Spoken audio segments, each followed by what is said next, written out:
The college basketball experience preview and picks episode for Sunday, November 16th on the Sports Gambling Podcast Network is brought to you by Underdog Fantasy. Yes, Underdog's hooking up new customers. Play just $5. Get $100 in bonus funds when you sign up with our promo code. That is TCE SGPN. So do that. And remember, as always, folks, to let it ride. Hey, this is Pac-Man Jones. You're listening to SGPN. Let it ride.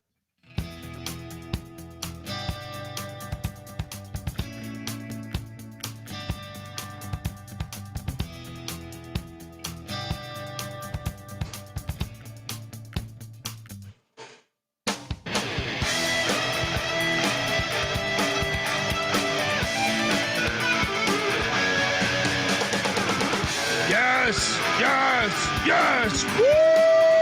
Welcome to the college basketball experience preview and picks episode for Sunday, November 16th. Boom.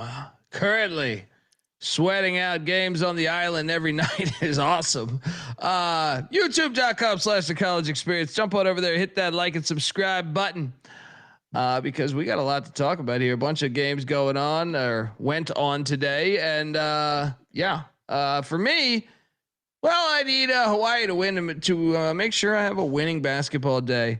So it was kind of one of those days, 500-ish. So, hey, excited for tomorrow. If you're wondering who the hell you're listening to, my name is Colby Dant, a.k.a. Pick Dundee. That's not a pick. This is a pick. He was raised in the land down under, where a man thinks on his feet, speaks with his fists, and lives by his wits. When Dundee happened, he was a superstar. And you're nothing but a chameleon, lemon-headed, coward, terrorist pussy. And I'm after you, buddy. You're going to pay for it. Good night. Fire day in football, but I mean, right now, currently sitting, I placed 31 wagers in basketball, and I am 15-15. It's like that Seinfeld episode. I always come out even, right? Let's go, Rainbow Warriors. We can do this. I am joined by my co-host. He is also the host of the College Baseball Experience, always serving high heat over there. And don't forget those slap shots to your fucking bank account on the College Hockey Experience every Friday night. Give it up for the great Noah Bieniek. How are you, buddy? I'm doing okay. Surely not as average of a night as you are. 15-15 is nice compared to 3-9 where I'm at right now. So my fourth or fifth losing day of the season. Again, I said it yesterday, which this is my first losing streak now, 2 days in a row of suckage, but overall still a positive season. I'm going to keep that. November's always the hardest month, in my opinion. I actually enjoy it. I feel like, I'm ahead of the general public. Yeah. I don't know. Plus, I just think there's so many neutral site games and shit. You know what I mean? Yeah, I didn't get to watch as much basketball as I wanted to today, too. And every day that I've had a losing day, I didn't watch many of the games. So I'm starting to figure out that's happening. You're bad luck. They're okay, basketball gods, you don't watch us? Fuck you. Correct. We're joined by third man in the booth. Yeah, hopefully you've checked out all of the stuff he's done content wise. He's writing articles. He's goddamn Michael Crichton of the SGPN. He's Tom Clancy over there. I feel like every time I go to publish one of our podcasts, I just see 10 articles from this guy. Yes, he's also been on a shit ton of previews and been rocking with us for a while. And he's rocking our T-shirt, which is available in the store. Give it up for Cannabis Capper. How are you, buddy? Colby. Honestly, I was just about to fire up round 2. I got a text from Mac saying, "Can somebody handle this for me tonight?" And I'm like, "All right, yeah, I'll put this down. You know, I'll talk. I'm not zooted. I'm not. You know, I'm slightly zooted, but not zooted enough where it'll be a challenge to get through a show. So. Was Max text spelled correctly? Because I got a feeling he's at I just picture him in that EDM thing, and he's just like, he's got a mouth guard in, he's making out with some stranger, right? He's taking it out, and he's just like, he's like, oh shit, I got to do the college experience tonight. Everything right? He's just listening to some fucking techno shit, hey, babe, some I'll house give you music, the college experience tonight. Hey baby, they call me Moneyline Mac. Eat shit, Pit. Yeah, eat shit, Pit. Eat shit, Pit. And then he's just like, oh shit, let me pull out my phone. And he's just texting, right, while he's doing this. Capper, can you do the fucking show tonight? Right? Everything's spelled mostly correctly. I'm looking live at another rave. So the impression that you just did might not be completely inaccurate. Although I have a feeling he's chanting, "Eat that ass, eat that ass." Dude, the thing about he didn't strike me as a guy that would be at a fucking rave. I mean, I've met a lot of different types of people in my life. I like to think, at least. And I mean, when he showed me that photo, I was just like, wow, did not think it'd be him. Well, he's hanging around with those private schools, and you'll just do anything for pussy. That's just the reality. When you're back on the street, I mean, fuck, you'll go to whatever your music is that you don't like, you will go to get pussy without question. Look, I've been married for a long time. I could not imagine having to go back in the market now. I'd be a fucking hermit. Like, seriously, I'd have a cave. I'd have a computer, but I'd be a fucking hermit because I have no interest in going back on the market. God bless Mac for trying. God bless Mac for doing what he's doing. I respect it. It's the easy way to stick out. Like if you're a country West Virginia boy, and you go to an EDM place, you're gonna stick out. And if you're able to hold your own, that's a positive thing.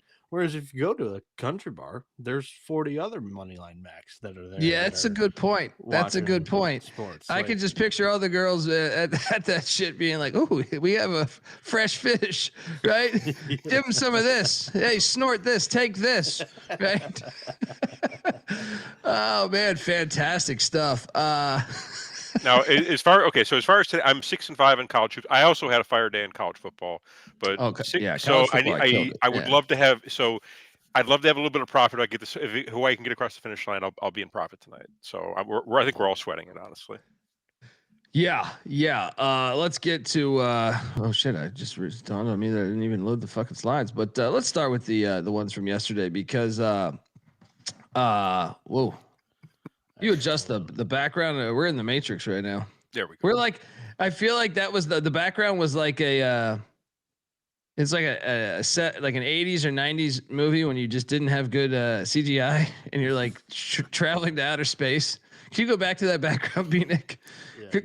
Like, come on, this is perfect, right? We're at like warp speed right now. We're at warp speed on a college basketball experience. We're gonna give out the winners tonight. Here we go. Yeah. Slightly able to move. There we go. Now I mean, come on. That's moving in time. Yeah. You know who's moving in time is the Coppin State. Why didn't I bet this? I know why I didn't bet this because Coppin State's been fucking horrible all year with the exception of the season opener. We faded them and made money, but I did pick this correctly. I just thought this line was ridiculous for South Alabama, but I didn't have the courage to bet on Coppin State because you just, frankly, never know if they're going to show up or not. This honestly, is a 10 point win. Yeah, they've played like 87 games in the past 3 days. I had no interest in this game. I guess I would have been on Coppin State if you had put a gun to my head, but thankfully nobody did. So yeah, thankfully it wasn't standalone or it was going in. I would have had to gone in, but I would have hit. So of course it works out that way. Did not watch any of this. I don't think any of us did, right? No, nobody watched this. There was nobody at this game. I don't even know that it happened. Shout out Rocco for watching it and calling it. Yeah, I mean he's the man. Man, this thing closed at 18.5 too, so it went up. It went up after us. Adam Olson for South Alabama, 25 points, 3 boards, 3 assists, 4 steals. Take that, Larry Stewart. You played in the NBA. I'm on my way, says Adam Olson. Next up, we had Marshall and Virginia. I did not bet this game, but I did take Marshall, and I was fishing for a potential bet last night with these guys. I felt like I was like, let's see what they say. Maybe they can talk me into betting this. Well, thankfully, my colleagues, as we say here on the show, talked me off potentially. Well, I mean, I wasn't all the way bought in, but I thought there was potential for them to talk me into it. 26-point win for UVA, 104 points. The scoring continues. A UVA fan's got to be like, what the fuck's going on, right? Because, I mean, you were scoring like 50 points a game for like a decade. And now you're putting up 104 against a decent undefeated Marshall team. Your thoughts, Capper? I almost fired on this. I saw the line went up to like 22 and a half, 23 and a half this morning. On what side? On Marshall. Yeah. I would have fired on Marshall if I did. I stopped myself. I'm glad I did because I would have lost. But Virginia, I'm about ready to buy back in. This new look Virginia. They brought in the point guard from BYU, Dalen Hall, Malik Thomas, who I liked a lot at San Francisco, and the two European bigs. Like I don't know if they're legit. They haven't really played anybody yet. So, and Tyson Ritter is. He's the real deal. De Ritter, yeah, but they also got the other kid, the big Belgian, who Grinlow. Yeah. Well, they play Northwestern and Butler next, so we'll see. Northwestern isn't a test, but Butler might be. Tice de Ritter, he grew up in Greece, and at like 17 years old was playing in the best league in Spain. And he's legit. He can ball. He comes over to America as a 21-year-old who's already played pro basketball in Europe, and he's a freshman. Go figure. Good for him. Stay at school forever. Shout out to Ryan Odom though, man. I liked the hire, the fit. Obviously, he used to be a ball boy there, but at the same time, I thought it might take him a little bit. I mean, I know this is still Marshall, but they look good. Yeah. They look good. You know, it's different, but it's it's looked good so far. Yeah. Yeah, and Marshall's had an impressive year so far too, so that's a good win. It is. Yeah. My first lock of the day was the Georgetown Hoyas, and they hit 79-74.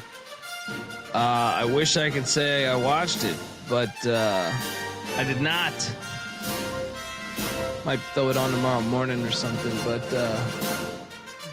I'm still on 3 hours of sleep from yesterday, and I had to drive a while for my niece's birthday, so I didn't get the chance to tune into this one. Anyone else take Georgetown? Bieniek, you took Georgetown, right? Yeah, this was a triple lock on last night's show. From the way that Capper was reacting, it looks like he had the Hoyas too. Right. I think Ed Cooley's got one of his really good 2010s, early 2020s Georgetown teams where this team is not going to be too explosive offensively. Providence teams, right? Providence teams, you mean? Yeah. Yeah. Sorry. Yeah. You're good. You're good. That's what I You're good. You're good. Yeah, he's got one of those teams where the offensive talent's not really going to jump off the floor, but they're going to, grind these types of games out and be physical, and that's what you've got in a guard like KJ Lewis. Like he's a late game closer. He's a downhill guard who can play defense. Like that's almost everything that comes in a Ed Cooley guard. Him and Malik Mack are like a nice pair because Mack can create a bucket or a shot, and that's kind of like his role in the offense. And he's probably their weakest link defensively, but at the same time, they've got a lot of good around them, and they're figuring out what they want to do at the five. They had Iwachukwu play quite a bit off the bench today. Freaking mountain, too. Yeah, and that's where Clemson's really shined in the recent seasons is down low, and Georgetown didn't really give them anything free, and I think that's definitely a plus. Overall, I'm not going to overreact too much this win because I don't know if Clemson's going to be like a firm NCAA tournament single-digit seed this year. But I think this is a great win for Georgetown and a great win for the Big East because we'll talk about it. The Big East right now does not look tremendous. Yeah, shout out to Daniel Katie. I know Daniel is good dude. But hey, the stat I'm seeing here, like I said, I didn't watch the game. So the biggest lead Clemson had all game was 7. Meanwhile, Georgetown's biggest lead was 10. So I don't know how if this stat is accurate. They weren't up that big. There's a pretty even box score though. Going through this thing, Georgetown was just a little bit better from the field, and they shot more free throws. It's a pretty even box score though. Clemson, doubled them up on the offensive glass. Clemson turned the ball over 2 more times. Points in the paint. Georgetown only had 2 more points. So it was a pretty fucking even box score. I mean, Cap, who'd you take in this? I jumped in on Georgetown with you guys. I thought it was the right side, and turn it was. I'm interested to see this Georgetown backcourt once they get Langston Love back healthy. I know he played 5 minutes in this game. That motherfucker stays injured. He's like in Colby Dant. It's like I swear, that guy, he's born on the injury report. So once they get him back, it'll just give him another weapon to use. But yeah, no, great win for these Hoyas. I'm interested to see what these they're going to be chippy in Big East play. So yeah, I'm glad to see they're back. College basketball is better when Georgetown is good. Amen. I think they might have a chance to be better than chippy in the Big East, because in the preseason I think we all picked them 5th or 6th. But the way that Marquette looks, I've been a little disappointed with the Golden Eagles. I'm also not huge into Creighton this year either. I think Cooley's got a chance of a top 4 finish this season. It's possible. I definitely think it's possible based on when you think about those other teams. Next up, this is me and Mac double lock. The Ohio Bobcats lose by 25. They're getting 31.5. What the hell was this? I think I projected this perfectly. Didn't I say they would lose by 24 or 25? And they did. Yeah. I was off and running. I hit a cold streak in the middle of the day, but I was off and running here looking at this. I actually watched a little bit of this one, but Louisville continues to kick ass. I'm not very surprised. Like I said, I kind of projected this exact thing. They turned over the ball, or Ohio turned over the ball 17 times. They got outboarded like you would expect when you go play a high major in a lit environment. I will say Louisville was 16 of 35 from 3. Pretty impressive there. Cap, what'd you do here? I honestly did not touch this game. If I gun to my head, I probably would have taken Ohio, but I just thought the line too many points, but I don't trust Ohio enough to bet on it, so I stayed away. Yeah, Bieniek. I don't remember who you took, but I know you didn't lock it because I remember me and Mac doing double lock. But what did you picked Louisville in this game. They showed up on the offensive end of the floor, but kind of going through the motions on the defensive end. Yeah. It was kind of one of those games where they were running up the score offensively and kind of checked out defensively was my takeaway there. I mean, it was a little bit of a sandwich spot, and I got nothing more to add there. Yeah. Next up, we have Moneyline Mac. Oh wait. Oh, did this game start later? Why is this? New Haven won by 13 against Delaware State. I picked this correctly. I think me and Bieniek did. Yeah. We did not bet this. We did not watch this. Shout out to the Chargers. And Cannabis Capper, feel free to interject if you had bet this game. I did not bet this. Good to see the Chargers. These though. Yeah. Good to see the Chargers picking up a win here, but they're getting back on track after getting off to a rough start in D1 basketball. But no, I did not bet this game. I did not. Yeah, sorry. I apologize for not bringing the New Haven takes. No, I'm just saying in general, because I don't know what you bet. So just say, hey, I bet this one, and instead of me just saying, hey, did you bet this? Look, Mac convinced me to bet Kent State here. And I want to give him shit because this was not the correct play, as they only won by 7. Gillespie, though, 30 points, 13 rebounds, 4 assists. Holy shit. This was in White Springs? This was the Waterfalls, whatever game. the fuck. Yeah. Waterfall. Whatever the fuck they call this shit. I didn't have strong conviction before Moneyline McIntyre talked me into this one. Shout out to Derek Blaylock giving us $20. Appreciate you, brother. Glad to see you crush UFC. Yeah, I didn't catch this. Are you surprised? I mean, I'm a little surprised they gave up 95 because Kent State was a good defensive team. I feel like, most Not years. this year. Not this year.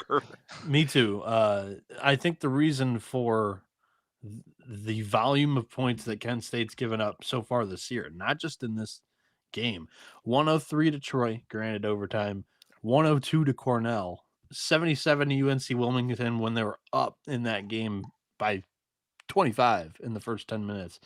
And then 95 here to Cleveland State, who's not going to be a very great offensive team this year.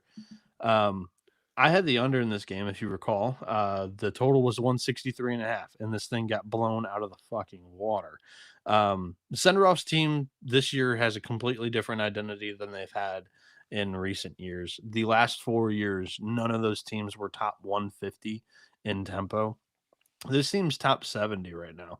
They're playing at a blazing speed pace. They're running up and down the floor. They're taking early shots. Like if they get a three that is in any manner, like not fully contested, they're going to take it. And they've been, rebounding very well. They are grabbing extra possessions as well. So this Kent State team is, I think, there's a different philosophy here, more emphasis on the offensive side of the ball. And they're willing to get into these blitzkrieg fest back and forth. And if they give up points, they give up points. Cause that was the other UNC Wilmington game. I've watched Kent State twice this week, and it's like, oh man, they're a completely different team. Yeah. It's pretty shocking. Did any of you guys bet this? Bieniek, did you bet this? I had the under 163.5. Okay.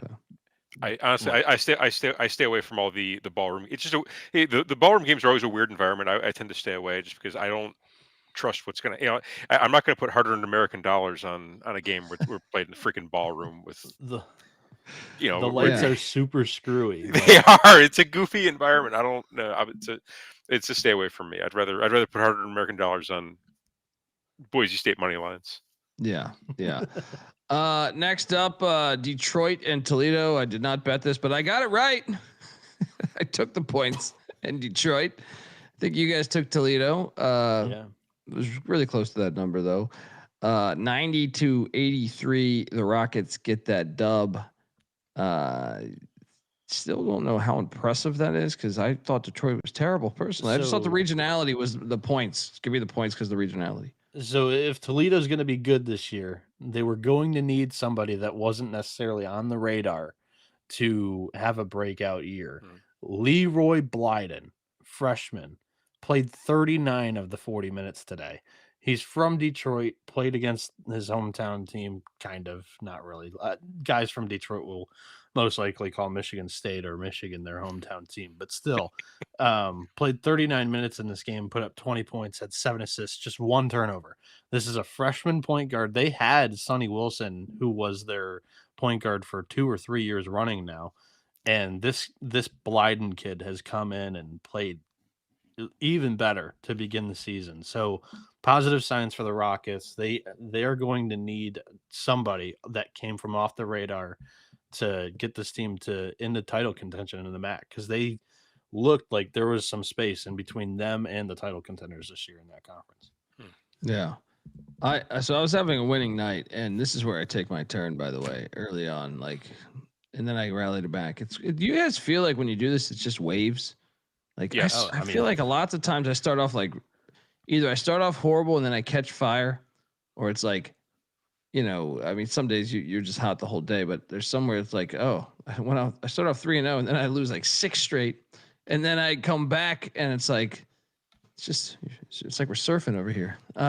Sometimes you just have to remind yourself that these Saturdays are like Monday and Tuesday and Wednesday combined because of the amount of games. I know we're not into the mega Saturdays yet, but that's like always for me, the Saturdays, because I I hate it because you'll have a positive morning slate, and you're like, you still got 2/3 of the slate to go, buddy. Yeah. So this is where I took a turn, and I think all three of us took a turn here because we locked up Boston, and Merrimack just goes in there for the second straight year, sticks it to him, cracking the Case Gymnasium wide open. 91-79. This was never close, too. No. Dude, they hit 19 threes. They shot 63.5% from deep. It was like Kavar Kennedy. Listen to this stat line, the guard for Merrimack. 16 points, 11 boards, 8 assists, 2 steals. Damn near a triple-double. Kavar Kennedy. We didn't give him a fucking game ball. He's a freshman too, by the way. Yeah. Maybe I need to pay more attention to Kavar Kennedy or Kavar Kennedy. This I look. I didn't watch the game, but I was score monitoring, and we were never in this. I feel like No. Honestly, I this is one I had written up for SGPN in the article because I thought Boston has looked solid. In all the games. They had the big win against Northeastern, I think. And Merrimack, I want to say this was either a back-to-back road spot or the third straight road game for them. And they looked raw. They didn't look that great against Charlton. So they did not. This is the third. This is like the third straight road game for them. So I thought, tired legs going to Boston. Boston's look good at home. Smash spot. No, well, smash spot for Merrimack. Yeah. In fact, my Boston parlay was all horseshit. Next up is outrageous. That's ridiculous. Like, it's an avalanche. Holy. Tip your cap. Well, LaSalle, I'm done. No more of this shit from Moneyline McIntosh. I'm blaming him on this one. I was thinking we're on the same page. I had this one thought prior to the episode of I'm going to go in on this little brother in their city, but Penn State, credit to Mike Rhodes, who I think is just a very underrated coach. 14-point win for Penn State at the whatever the fuck they're calling the Spectrum these days. Yeah, I'm out.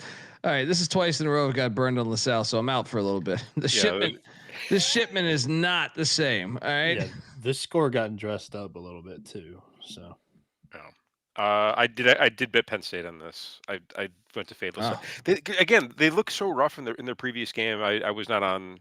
I did not think the shipment was going to come in, and sure enough, shipment got caught in customs, man. Yeah, the shipment's being snorted or with Moneyline McIntosh at the rave right now, whether snorted or inhaled or whatever the fuck you want to say. Probably butt chugging. Oh no. Yeah, good pick though. If you had Penn State, good pick, man. I did. Yeah, my Mike Rhodes, he does well against these. Sometimes I feel like I think I'm trained to think the previous coaches from Penn State, and I'm like, they're gonna struggle here. But I feel like Rhodes actually does pretty well with these group of or mid majors. So next up we got this is the other end. This is the other end of my parlay here. Fucking Northeastern. Vermont 85, Northeastern 74. Final game of the gymnasium. Fuck off. I was not gonna bet this before he was selling me on that shit. I'll detonate that gymnasium right now. Building plays are 0-3 on the year. St. Thomas, Furman, Northeastern. They've got one more hockey game that they're playing in there, and then I think they might be detonating it. I heard they're turning it into a parking lot. So yeah, I don't know. Why? I don't know. Shout out to Vermont though. Yeah. Vermont is back. The wagon might be back this year. This one I really like.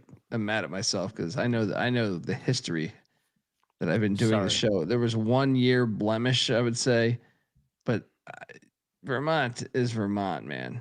You always got to respect that. It is. Not a parking lot for Northeastern. That might have been a different school. I heard this too from a hockey podcast that I listened to.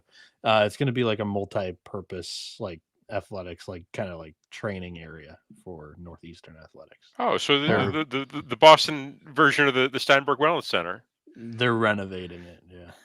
They had is this wait, I can't remember if they have Nickerson Field or if that's I always get Boston and Northeastern confused. Either way, bring back your football program, you cowards. They made the FCS playoffs like the year before they ditched the football program. Fucking losers. Next up we had Jacksonville and VMI. Remember, see, this is where I had discipline. They were he was trying to convince me to go in on VMI. And I was like, no.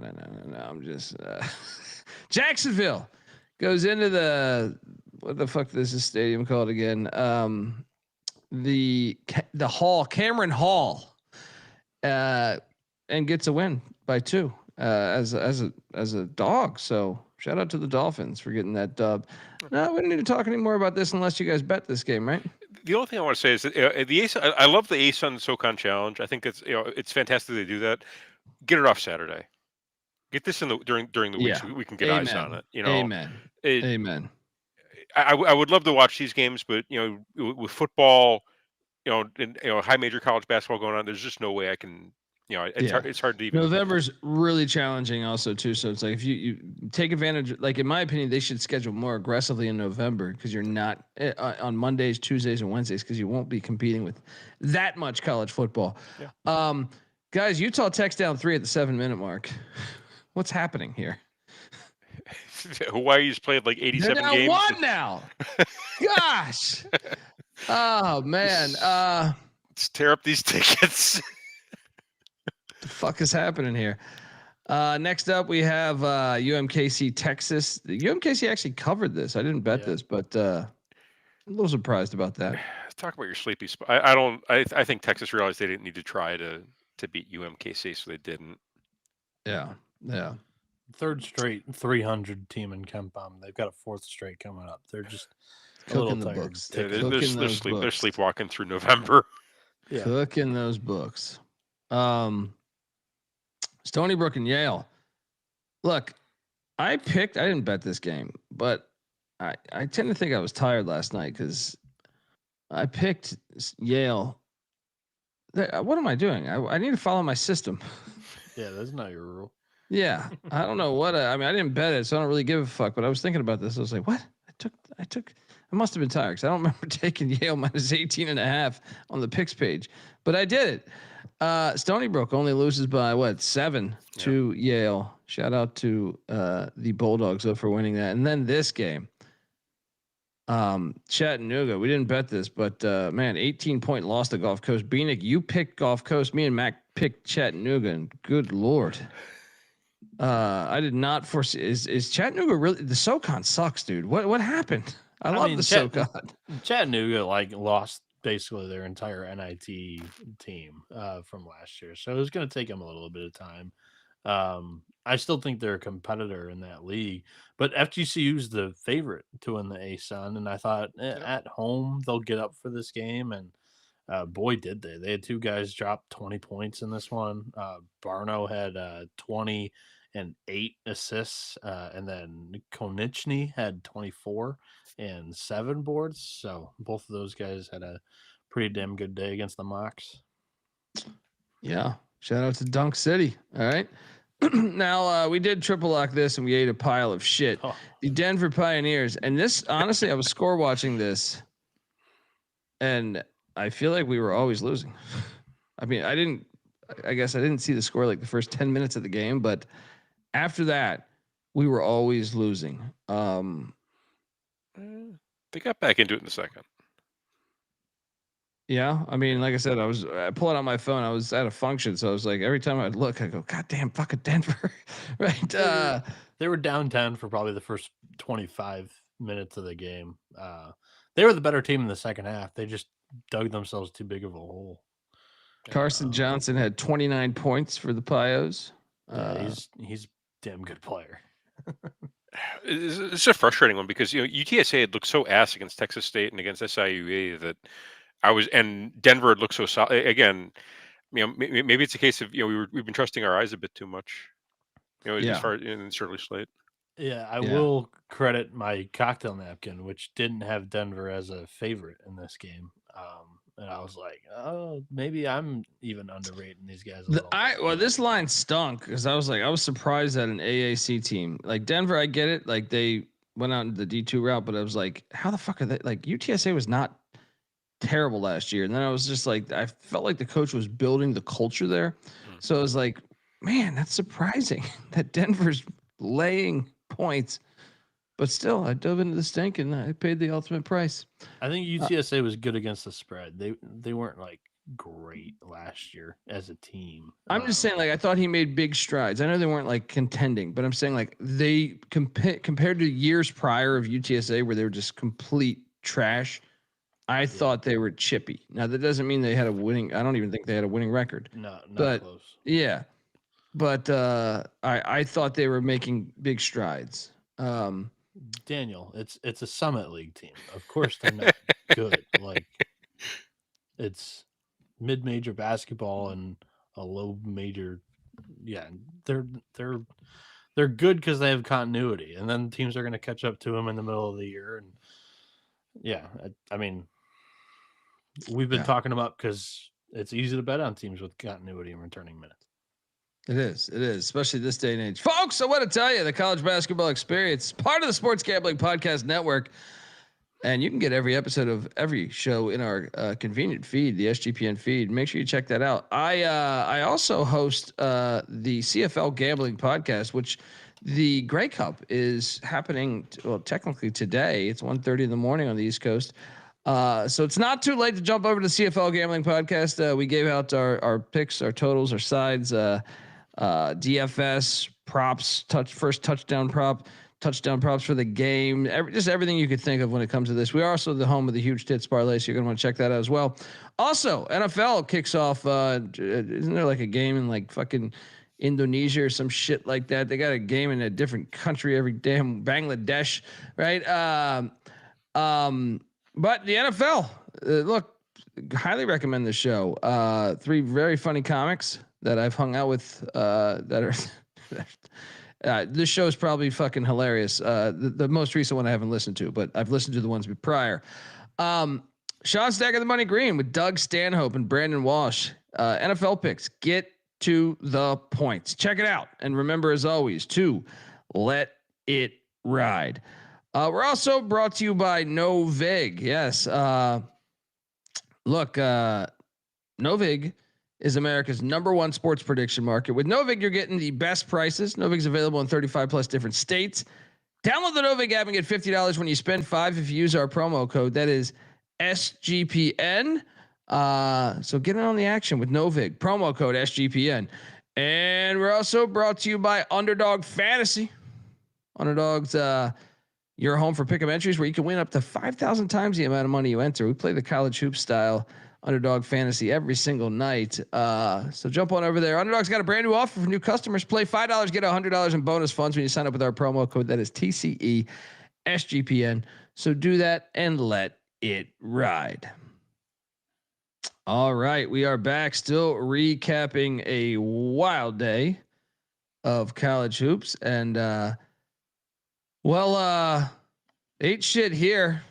As Maryland just goes in, the buzzsaw says, "Yeah, Wisconsin, I'm back, baby, and I'm better than ever." Because the Terps go in there and win by 7. So, Colby, did you watch this one? I'm not did pressing not. you or anything. No, Marquette, I did not. Marquette was up double digits in the first half and late in the second.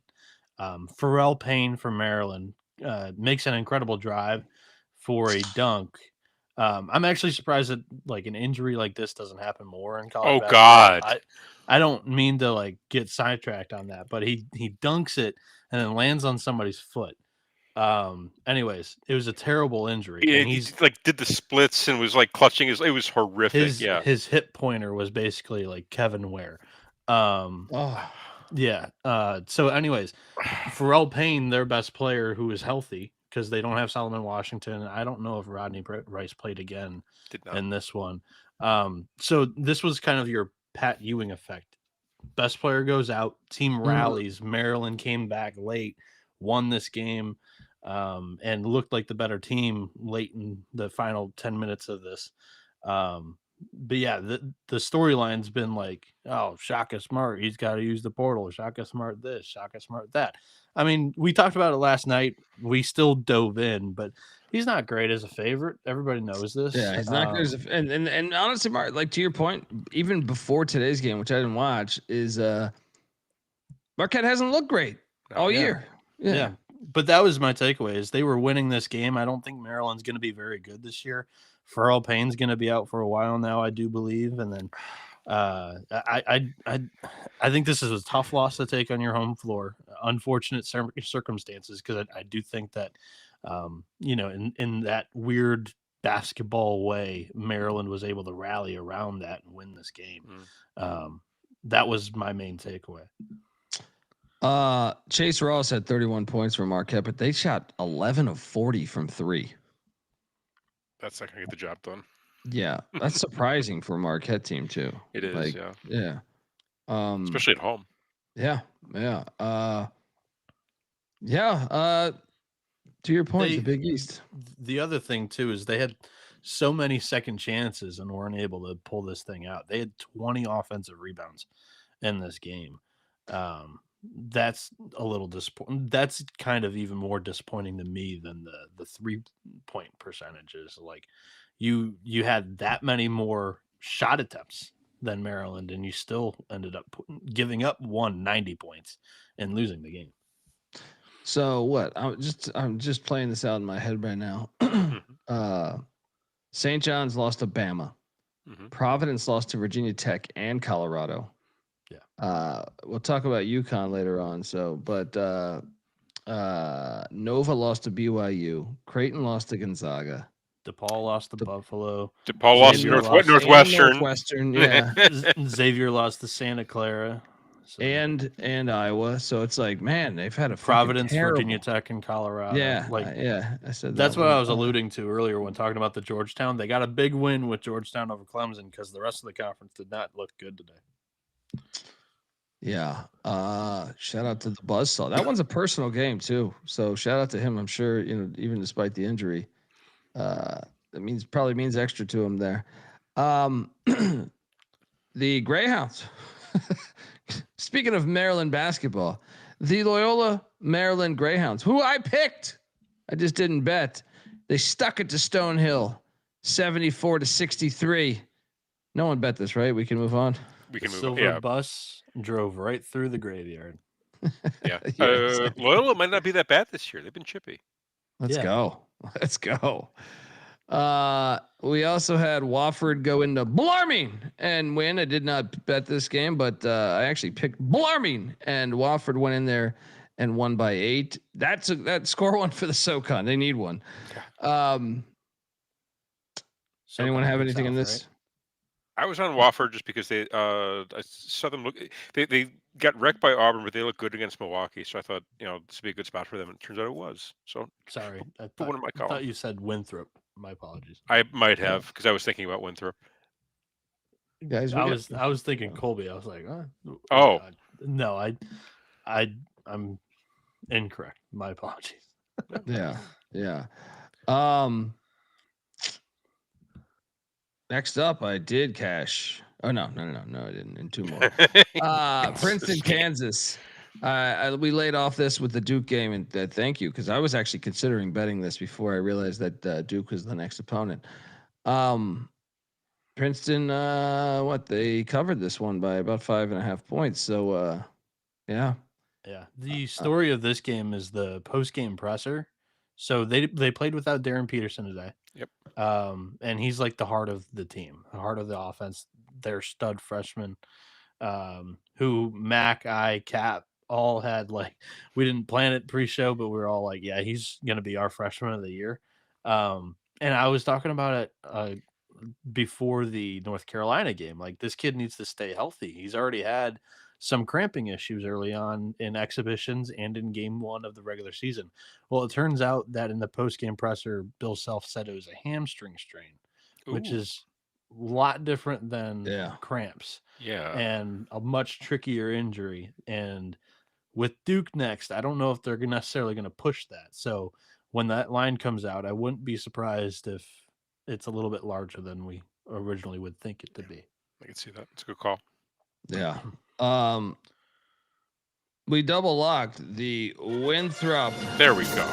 Yes. Eagles. And they cruised. This was a 40-point fucking win. 36-point win against Mercer. SoCon. They're like the Big East of the mid majors. It pains me to say that because I love the SoCon, but it's early in the year. But shout out to Winthrop. We were all over this one. And next, my money line did not hit, but it was right there for the taking. As I believe I battled Moneyline Mac. Butler loses by 2 in Dallas. Score 1 for the ACC. This is another one, by the way. ACC against the Big East. Man, we were there though. We were close. We were close to this one. It was tied up 85-all. Butler had a halftime lead up 5. I thought my money line was going to hit again, guys, but it did not. Thoughts on the game, Capper? Honestly, did not see this. Did not bet it, but nice to see Butler being chippy in this game. At least they got the cover. I haven't had a chance to get eyes on them a lot, honestly, this year, but. Yeah, good cover for Butler. It's actually shocking because they held SMU to 4 for 13 from 3. They only shot. I mean, they didn't shoot a lot of threes, and then Butler was 45% from 3. It's like, how the fuck do you lose this game? Because the rebounding edge was dead even. If anything, Butler had 3 more offensive rebounds than them. I think it really came points in the paint. SMU 62, Butler 30. That's how you lose the game. That's surprising. I mean, Butler's got the power forward from Gonzaga, Michael Ajayi. He's been a wagon in underdog fantasy plays. His rebounds, they've been putting it way under. But it's surprising that they're so soft on the inside. He's more like he's playing a little bit of like a point forward type with Butler. Yeah, he and Jalen Jackson, who's the Purdue Fort Wayne transfer, both of them are kind of getting a lot of the usage in the ball handling department, I would say. I didn't get eyes on this game either. It was on the CW. I'm not discriminating against that network. I like their sports package personally. It was just like when I'm in my command center, I'm not thinking of going to the CW, and I dropped the ball. But dude, tell me their presentation isn't good though. Like I think they're good. Like their camera quality. I don't know. Was it me and you guys having this conversation? Or was it Sean and Ryan? I always talk about Peacock and NBC's camera quality and production. And but like ESPN's is trash. ESPN's is like the worst of all of them, right? And I'm always like, how's that happen? Your job is to cover sports. I've told you like my experience like with ACC Network.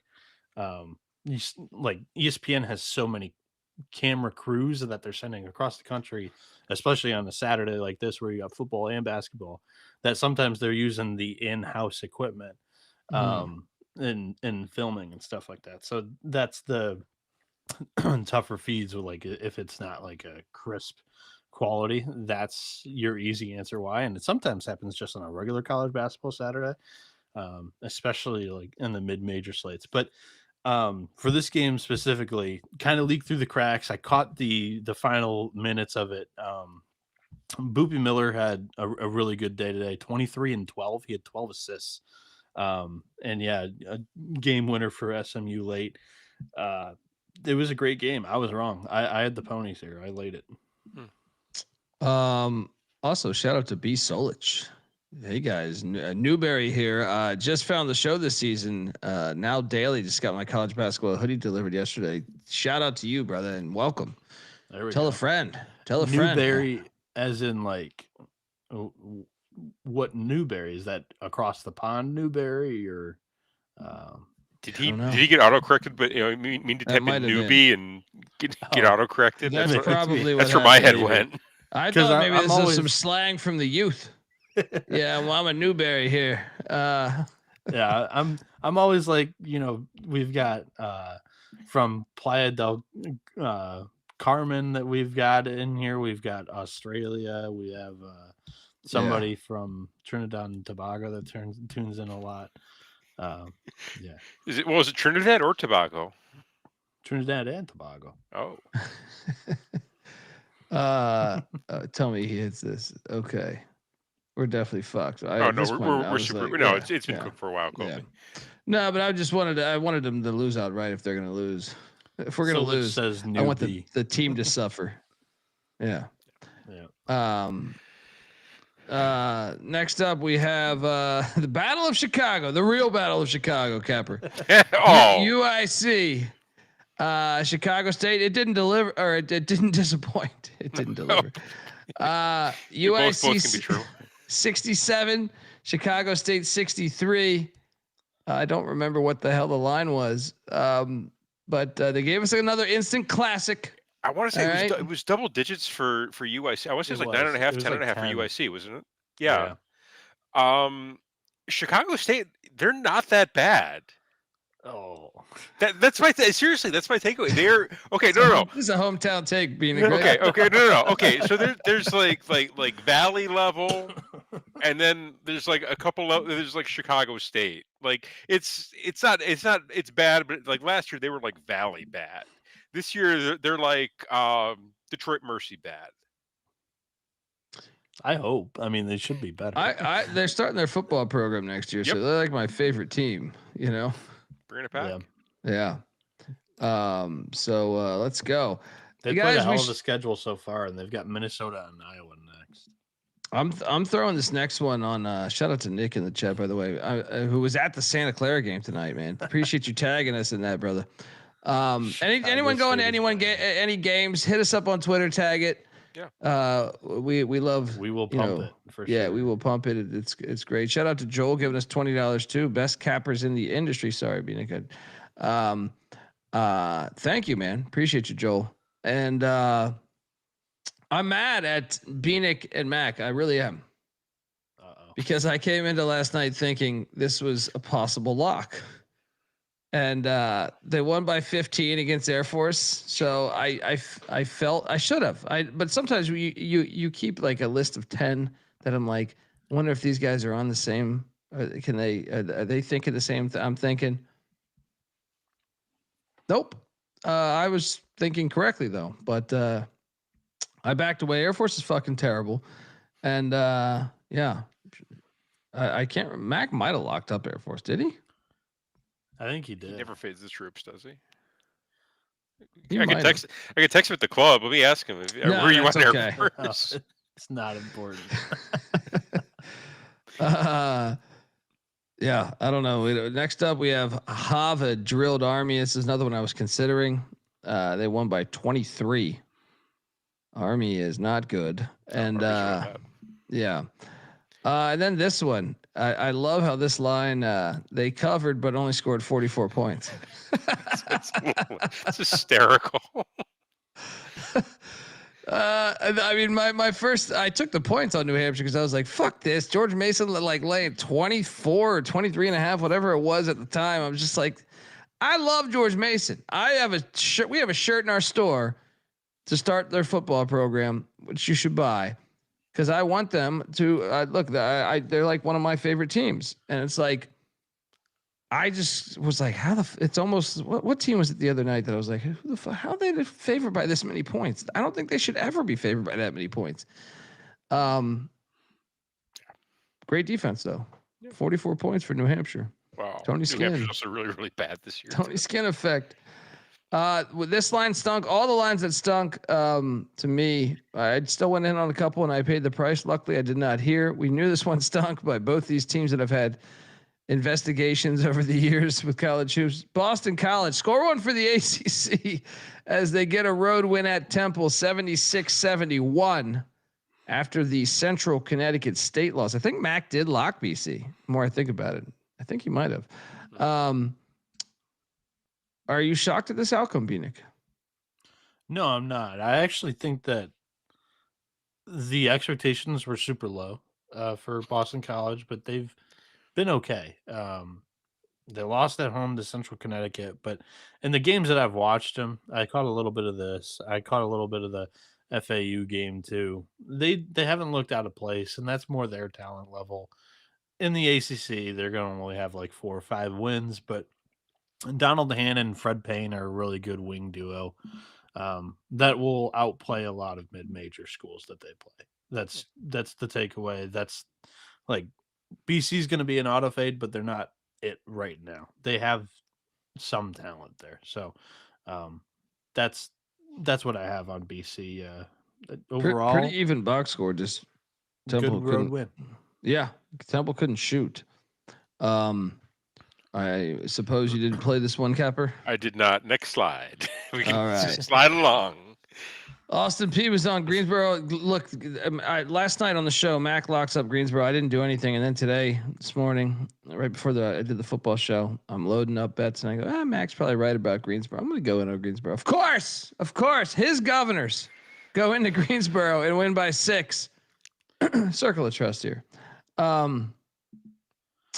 Fuck you, Greensboro. How about that? Killing me here. Greensboro. They're a bit of a name from their run last. It was last year where they had like a nice run in March, but yeah, this is not the same. Not even close to the same team. They're kind of on auto fade for a while here. Who do they got on? They got. Is it Queens on deck? It is Queens on deck. Oh, smash play. My darlings. Shout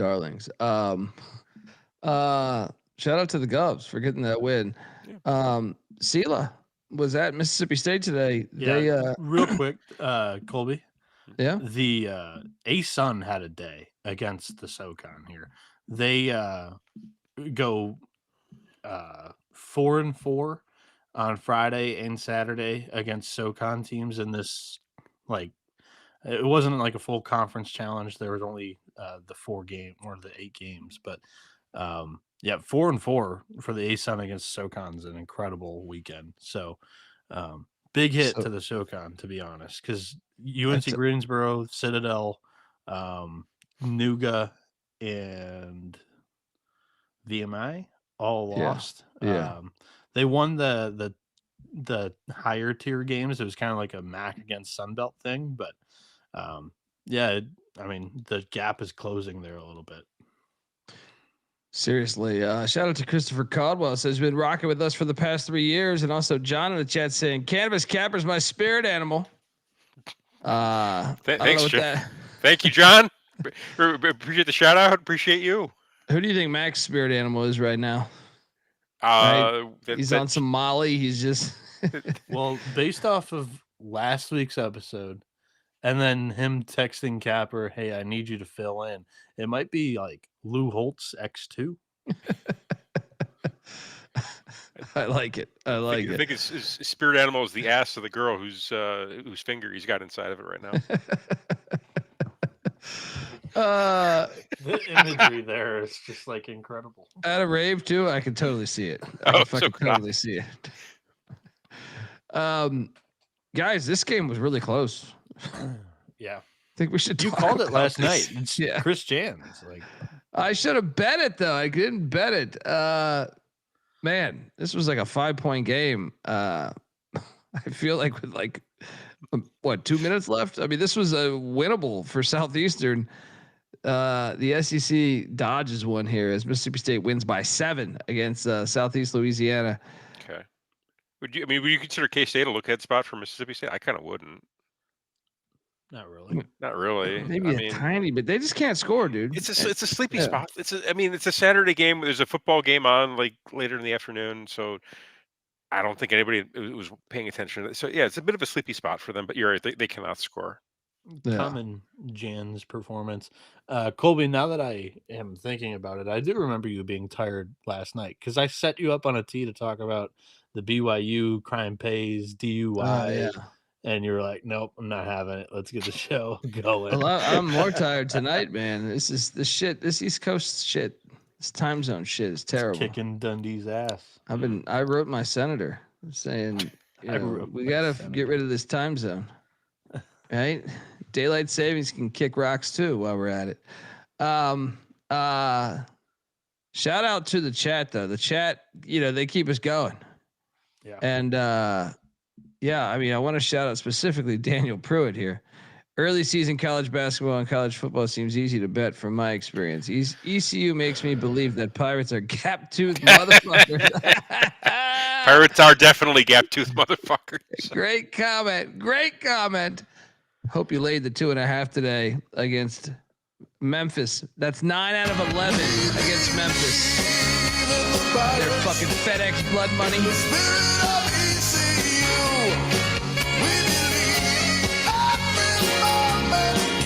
There was nothing that we couldn't do. This comment from under a snowbank is top tier.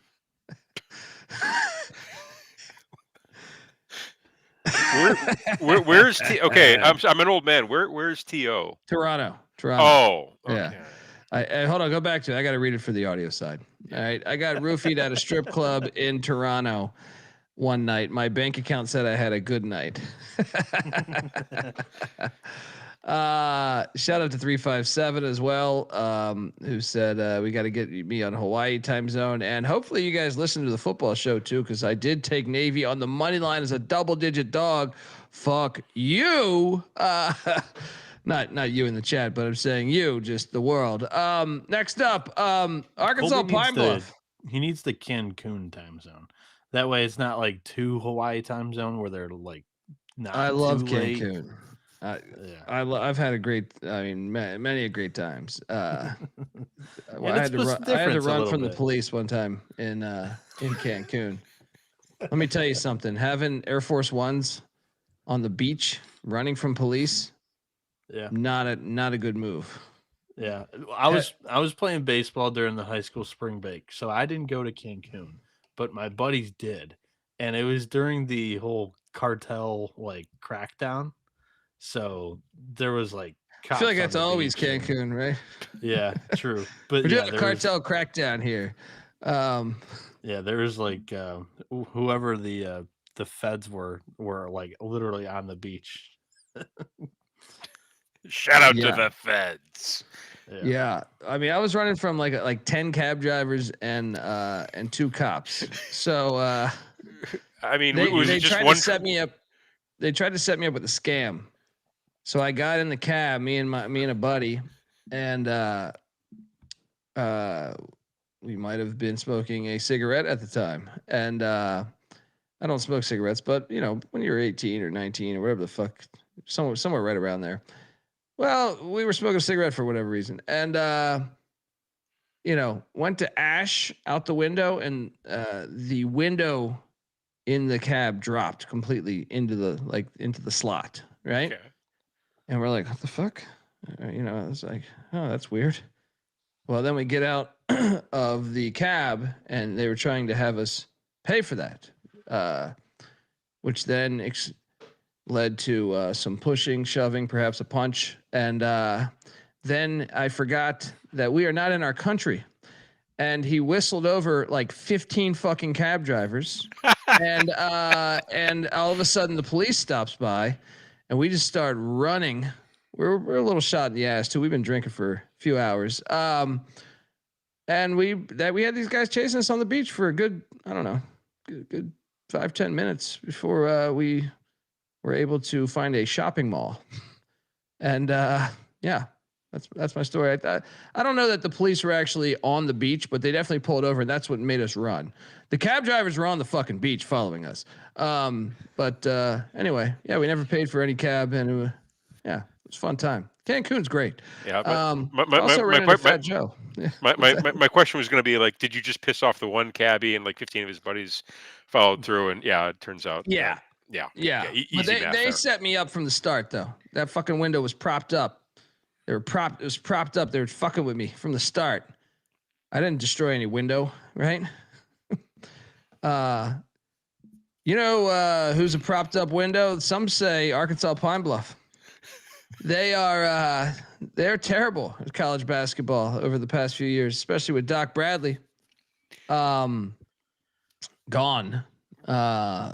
They did cover though, and I did take the points on the picks page. I just did not bet this, as they only lose by 29 against Vanderbilt. Next slide. Yeah, you can. Noah has something he wants to say. This one. I'm going to talk some shit. Okay. I flew solo on Queens. You did not fly solo, my friend. You just didn't know it. There we go. 81-64, 17-point win for our Royals. Getting it done.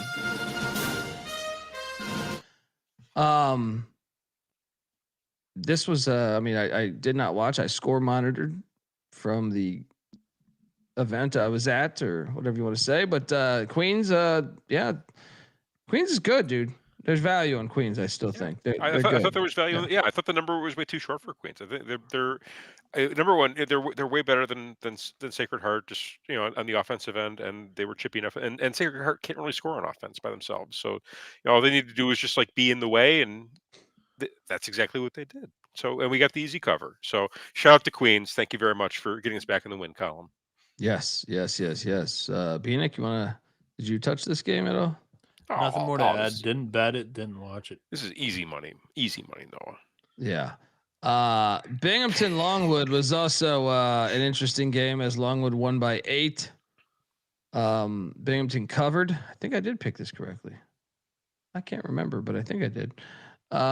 Next up, we had East Tennessee State. Okay, we got to talk about this game a little bit. Mac locked the North Alabama and 8 shit. Okay. Yeah, so North Alabama, they were 16-1 at home last year. The place has been a fortress for them. I was North Alabama catching points in that building. Get the fuck out of here! They were down 15 at the half. North Alabama or ETSU?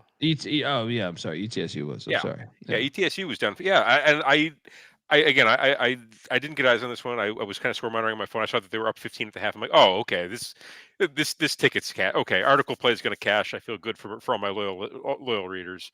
Nope. They sold it. I cannot believe they lost this at home. This is a rigged game, you think? Should I flag this one? I'd have to get eyes on it to I'm not going to call it anybody unless I see it. But North Alabama, I really like this North Alabama program, the way they built it. He's got the guards are super chippy. He's got bigs that can contribute. That home building has been a freaking fortress for them, and they kind of sold in the second half. And I'm sad that I lost this one. It's an interesting. I'm looking at the box score right now, and they better. How the fuck they lose this game? That's a great question. I'm looking at this. It's like, wait a second here. Okay. ETSU was a little bit better from the field, but North Alabama way better from 3. Free throw line. ETSU was 57%. North Alabama was 81%. They also shot 7 more free throws. They won the rebounding edge by 9 boards. Right. They won the turnover advantage. Oh wait, no, they had 14 turnovers. That's the one thing I would circle there was the turnover battle. It was just mostly a momentum game where ETSU started putting the basket in the twine and were able to build that. And Kanan Jefferson had 5 turnovers for North Alabama. I got my eye on him. I'm not ready to call the number yet, but I got my eye on that guy for selling here. I flew solo on this one right here, and I cashed St. Thomas. Again, you did not fly solo. You just didn't know it. You had a friend backing you up. There we go. These Tommies. I'm back on the whites. Backdoor cut here. Backdoor cut there. Off glass. Always. Tommies. Look, they were disappointing me early in the year because their staples were not as sharp as I thought, but they got sharp over the past couple games. Bieniek,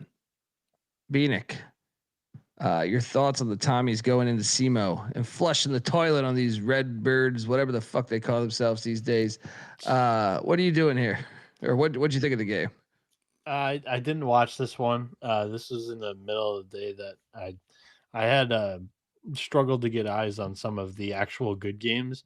The middle of the day games that I had on my TV all were blowouts. And when I turned this one on, or I didn't turn this one on because St. Thomas was up almost 20. This one was dressed up. Perfect chest pass to your bank account. Making their free throws. Got to make the free throws.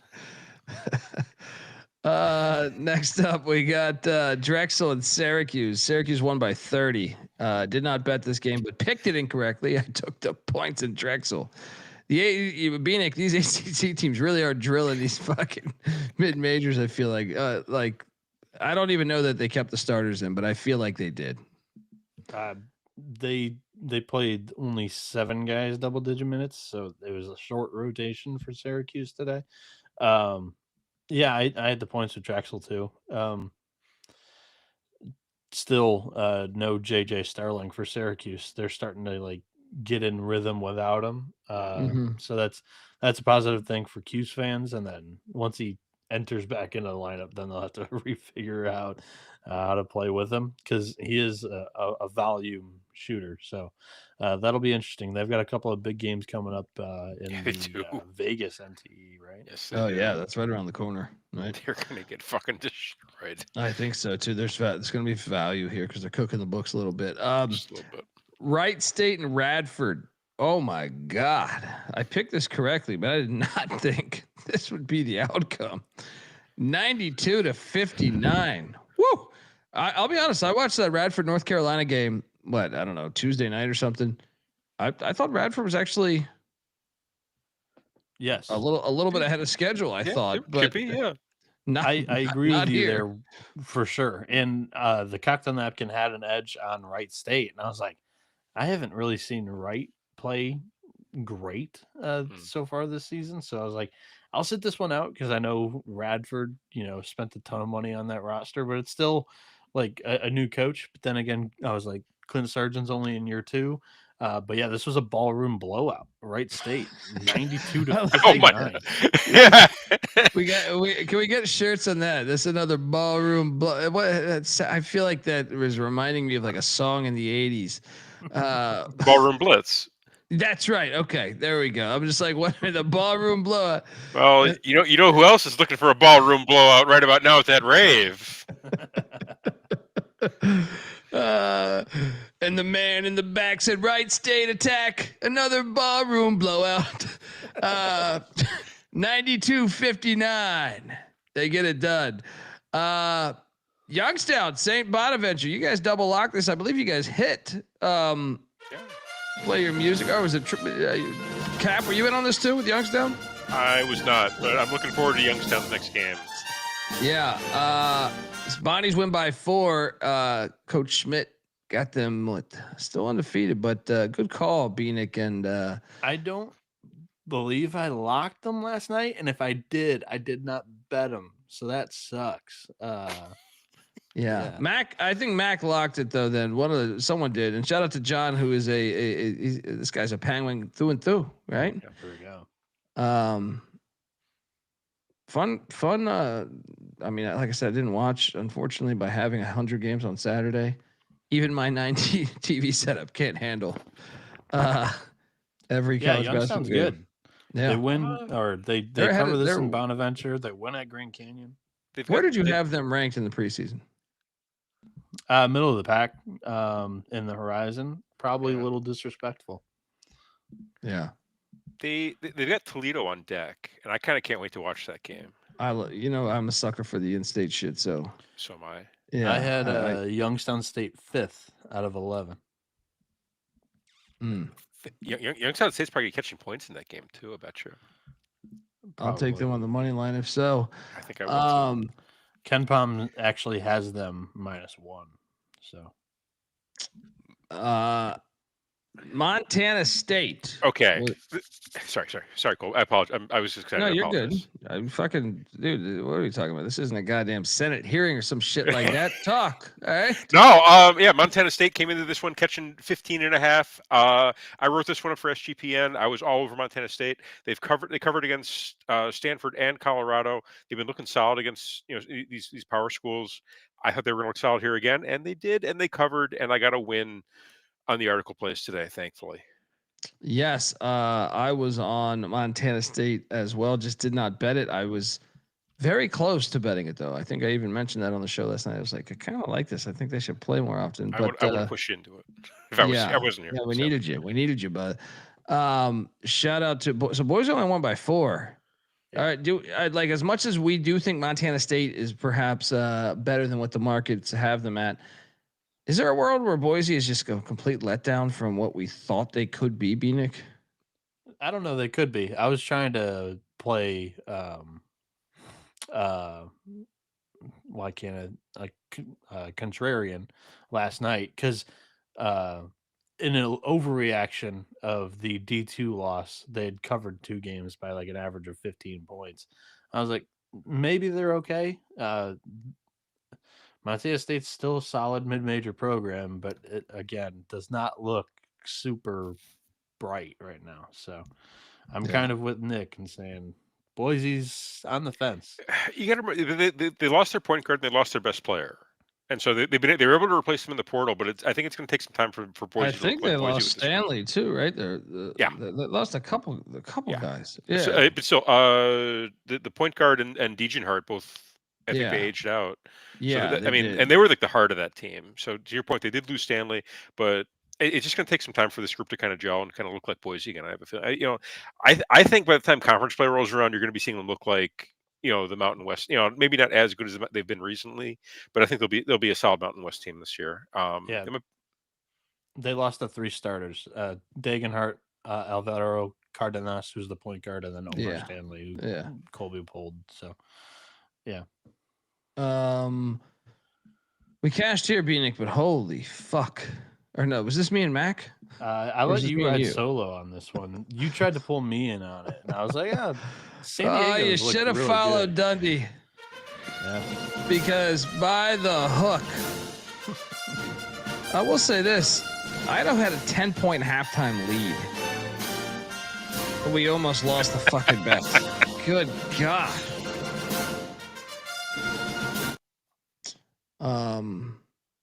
Yeah. Shout out to the Tritons for outscoring the Vandals by 18 in the second half.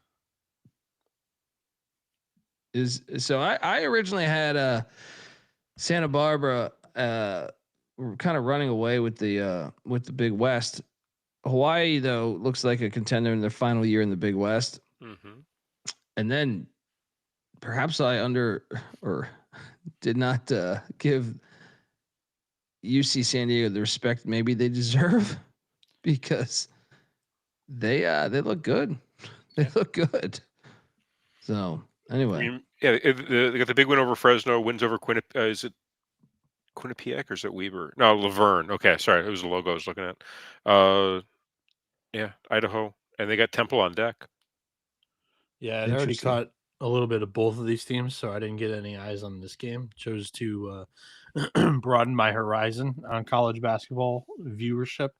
But yeah, UCSD's passed my eye test. Same with Idaho. I thought that would be a solid game, but I mean, Tritons definitely should be in the mix. I feel like they were a little bit outside of the title contender group with Clint Allard in year 1, but in the short game stretch here against 3 all right D1 programs, he's proven, at least to me, that he'll be okay. So I think they are in that contention with the top 4, top 5 in the Big West, because I still think UC Irvine's going to be fine over time. I think so too. Yeah. We'll talk about them in a bit. Mercyhurst, we picked this correctly. They got past Morgan State. And then I ate a pile of shit on this one as I laid the I cashed on this one actually. I cashed on this one. Yeah, I rode with you. Yeah, I'm sorry. Maybe it was the Utah Tech thing I'm thinking of. Utah State won by 25 against UTEP. Sorry. I don't know why I was thinking in my head the line was 27. UTEP's terrible. Yeah. They can't score. No. I know this is a lit environment, but this was a problem at home when who'd they play the other day? I watched that game. They ate shit. I bet them. Can't remember, but they were in El Paso and they got absolutely shit on. Yeah, LMU. Yeah. The program's a mess. Yeah. Next up, we had the Battle of New Jersey, and the technology is, dude. I think the technology might be better than we think because the technology in New Jersey is winning. 12-point win, Bieniek, against Fair Dick. Fair Dick has also looked awful though. But technology in New Jersey has been awful for a while, though. But I think they've plugged something in. Well, they plugged in Bill Meyer, who was I believe this guy was a longtime Willard assistant and clicking early in year 3. So keep an eye on that. Mm-hmm. Definitely. Folks, want to tell you the college basketball experience is brought to you by Rhythm. Rhythm is crushing it in college hoops and college football. Also NFL, they just added NBA. Rhythm's also giving away weekly cash prizes just for tracking your bets in the app. Track 5 bets of the same type from any model that you build, and you could win $1,000. Use the promo code SGPN25 when you download the Rhythm app for 25% off your first month. Download Rhythm, that's RITHMM. Use that promo code SGPN25. All right. We are back, and yes, NJIT did get a software update. Shout out to Damani in the chat. And shout out to Avetta. Avetta's always up on it, and she hit us up with a potential rig game we'll get to. Pacific, Cal State Fullerton. Pacific, I picked this correctly, just didn't bet it. Now, remind me tomorrow, guys, to bet everything that I all my games that I'm not gonna lock, I'm gonna bet. All right, and the ones I lock, I'm not gonna bet. So Capper Dundee's gonna have 30 bets tomorrow, and he'll blame us for everyone that loses. You know, I don't show up every day, so he can blame me all he wants. Oh yeah. That motherfucker last night. He told me to pick everything. I'll tag you on Twitter. All right. I don't have your phone number, but I'll fucking tag you on Twitter. All right. And I'll tag more than just profanity. All right. You're gonna get some random shit. All right. Does anyone have any play in this game? No. All right. I once sent a burrito from Chipotle in the mail to a friend of mine. How long did it take to get there? Across country. That was great because he was like, "What the fuck is this?" And I just said, "I just wanted to do this to you, dude." You should send one to Patty C. I should. It was fucking hilarious because it took like a week to go cross country, and he was like, "This shit is gross," and I was like, "Yeah, that's the point. Right? That's the fucking point." Texas Southern is taking on Texas State. Was taking on Texas State. We bet this and we lost. Texas State won by 10. Bad play, but it was right there. It was this was. I'm not mad. Bad play, but I know Texas State's more talented than Texas Southern. I just thought it was a letdown bet after the I-35. So, I will say now, nowadays, Colby, there's Uber Eats and DoorDash to do that for your burrito. I think the point was that the burrito takes a week to arrive, not that it arrives quickly. Dude, I would fuck with all my friends back in the day. I would send them back in the day, like when you knew addresses. Like I used to know my buddies' addresses, so it's like I would fuck with all of them. I used to know phone numbers too. Yeah, I would go to like websites where you could get free shit. There's a lot of them out there. Back in the day, like I'm talking like 25 years ago or 20 years ago, you could get a lot like stamp collection catalogs and fucking Bowflex tapes and just I actually sent my buddy so much shit that his girlfriend that he lived with at the time hit me up and was like, "You got to stop sending this shit. It's so much shit in the mail that you can't.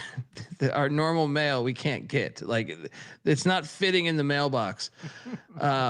It was a fun game back when. Did you ever do like the 10 CDs for a penny deal, Colby? I did do that. But that was actually me just falling for it like an idiot. It's a scam. Right? So this is a great idea, right?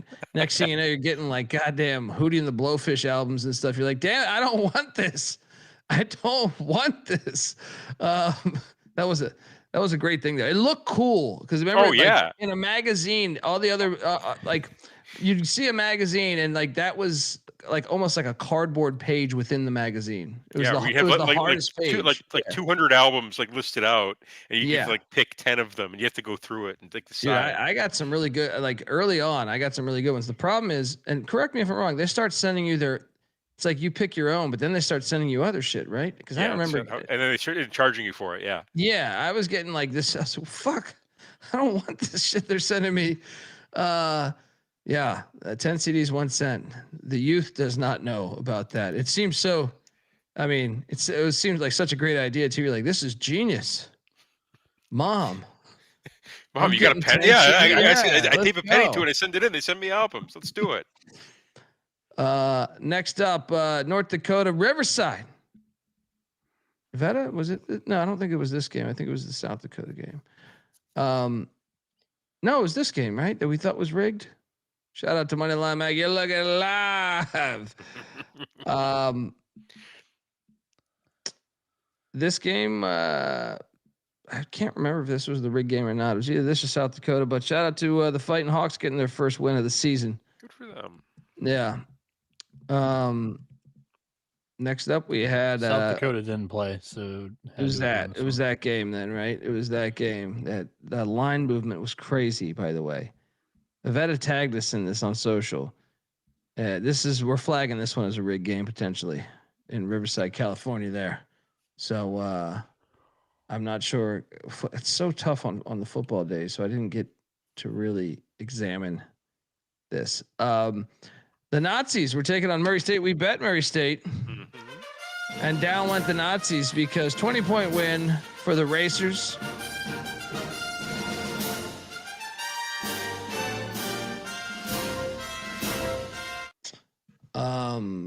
Dominance.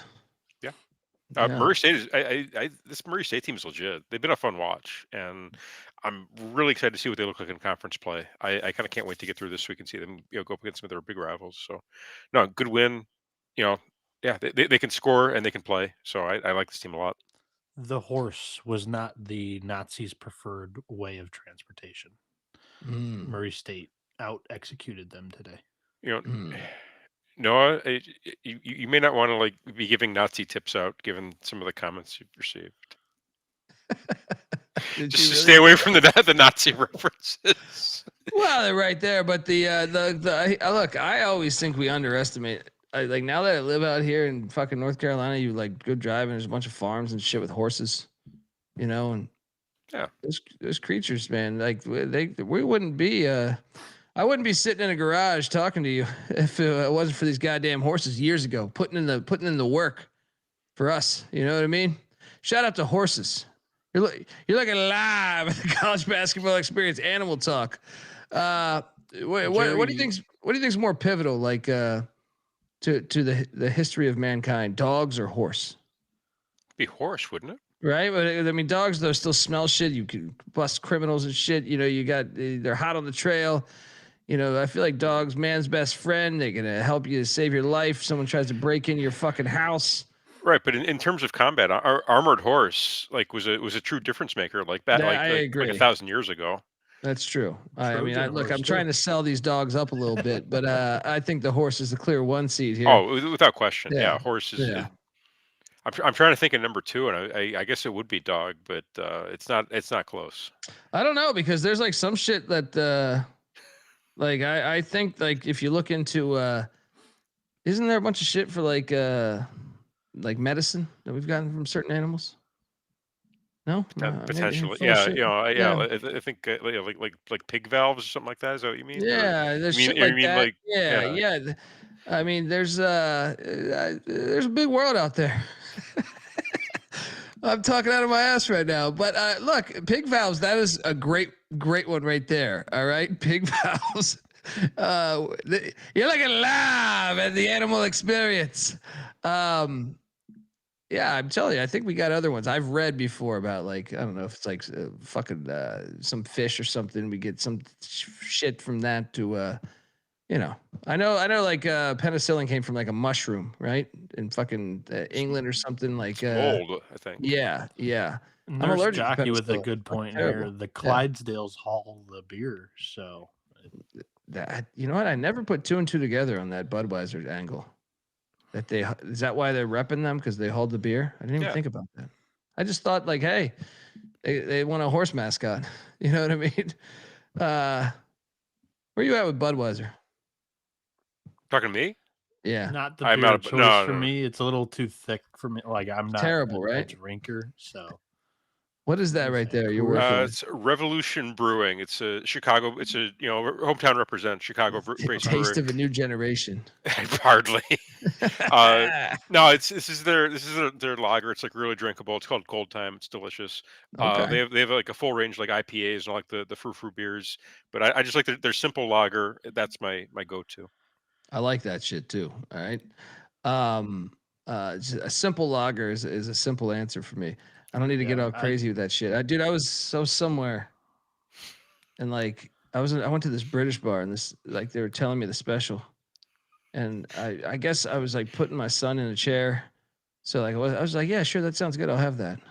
It's like a fucking like raspberry beer. It's fucking horrible, man. Like I shouldn't be admitting this, but you guys also know it, so why not say it? Like I'm a little bit of a pussy when it comes to beer. Like I enjoy it like thin, whether it's like Michelob or Coors, or I'm a liquor guy. Like either liquor or like a thinner beer. And no, for the record, you were not in fact a pussy in any regard. yeah.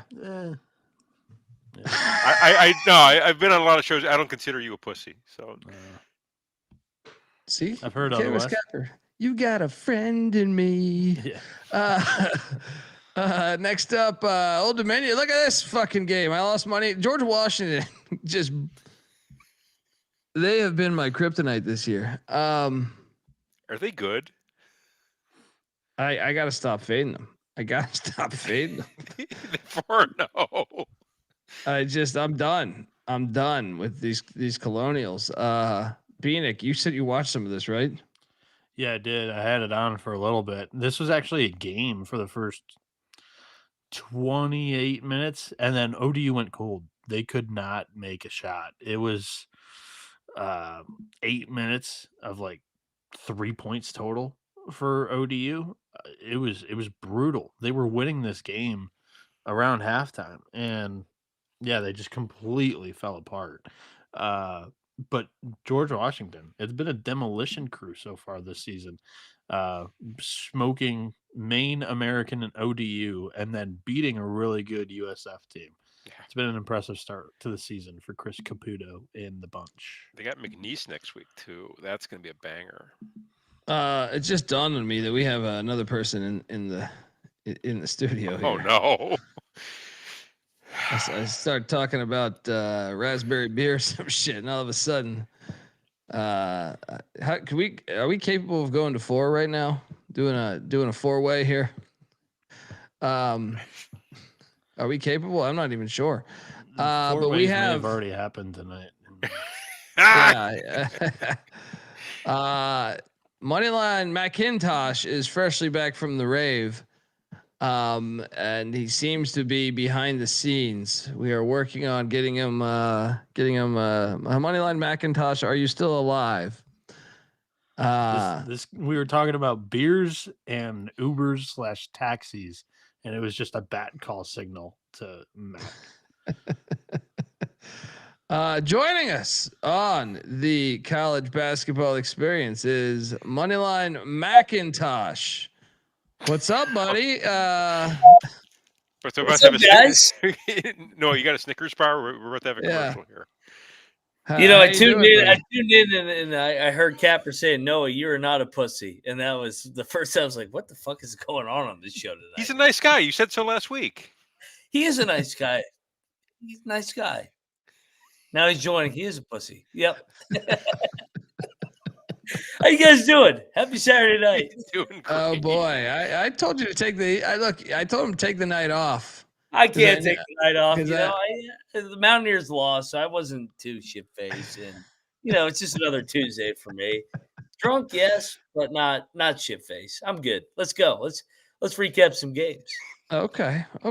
There we go. Bieniek, he was just crediting you as a nice guy. So and Avetta says you're not a pussy. She's drank with you, and I've said you're not a pussy. So it's at least 2 people who think you're not a pussy. You notice how I haven't said anything. Yeah. Oh, I'm joking, buddy. Next up, we have I cashed here. St. John's laying 29.5 against the Tribe. Won by 33. Didn't watch any of it. All right, next. We can move on. Anyone else bet this with me? No. Okay. UT Arlington, Missouri State. Wow. This game, they held Missouri State to 49 points. Quanzo Martin, you go into Arlington, Texas. You get shut the fuck down. 18-point win by the Mavericks there. A little surprising, right? That was a little surprising outcome, right?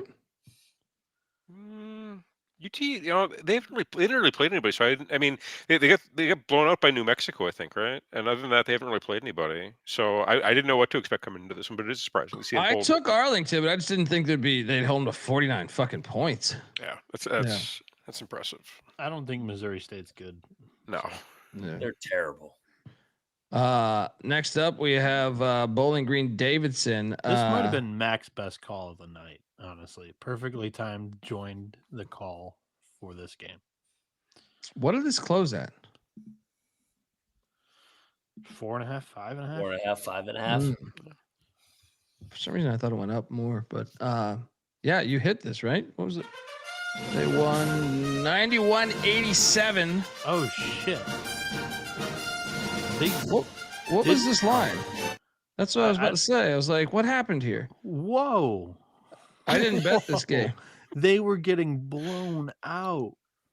Holy smoke. Wait, what? But wasn't Bowling Green the favorite, though? No, Davidson. No, Davidson was the favorite. Okay. Yeah. Okay. Oh, my God. They were down by like 20. I didn't. They were up 18 with 140 left. According to Trevor in the chat. That's crazy. Josiah Shackelford, 23 points, 6 boards, 3 steals. Dude, BG. This was a blowout. What happened here?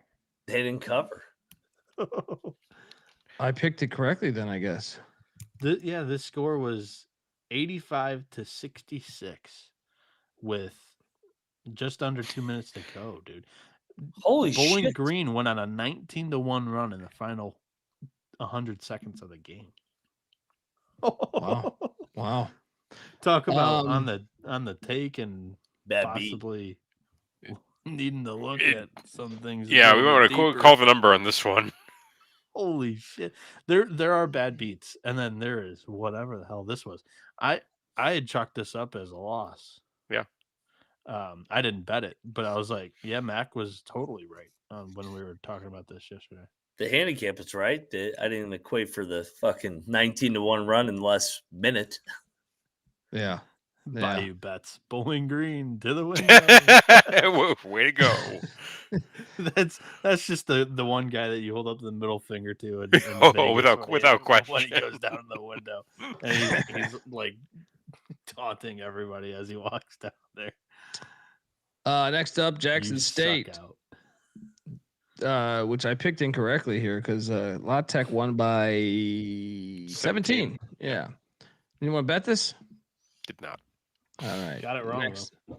Next up, we lost. Dude, this one's brutal. Oh, we lost for the hook. Come on. They were up 13 at halftime. We lose by the hook here. Upstate. That's what I get for fading my Upstate Warriors. Yeah. Terrible. I mean, this was still the right handicap, I believe. It was right there. It's right there. A little surprised at this outcome, even though I didn't really have a strong feeling. But Little Rock goes in to Muncie and pulls out a dub 68-62 against Ball State. Yeah, Little Rock's one of my favorites for the conference coming into this season. So I'm not surprised they're chippy against a mediocre Ball State team. Okay, so now is where I'm really gonna get mad at the show. Okay, because next up, did you guys watch this game? I watched this game. Go Big Red. Oklahoma had a fucking double-digit lead, 16-point lead. They collapsed. Oh my God! Now I will say this: you guys were right on the Pentagon. I mean, first of all, the Pentagon. It's the one besides the Garden. It's like I do enjoy. Yeah. How intimate it is for like the fan. This was Nebraska basketball. I grew up watching the fucking Big 8. I was a Colorado fan and shit. So it was like, it's a football school. So it's not, Hoiberg's got them. I didn't think they would travel all the way over here for Nebraska basketball. Maybe a little bit. Like, this was fucking lit. It was good as fuck. It was Nebraska fucking travels lit. extremely well in multiple sports. Like they're one of the better baseball fan bases as well. But yeah, soft basketball rims. used to be such a doormat. Yeah. Soft rims. This building favors the shooters. Yeah, Oklahoma goes 14 of 37 from deep, but that wasn't good enough because Nebraska goes 15 of 27. They shot 56% from deep. Price Sanford, the brother of the two other Sanfords, he went off for Nebraska today, put up 28 points, went 4 of 9 from deep with 7 assists and no turnovers.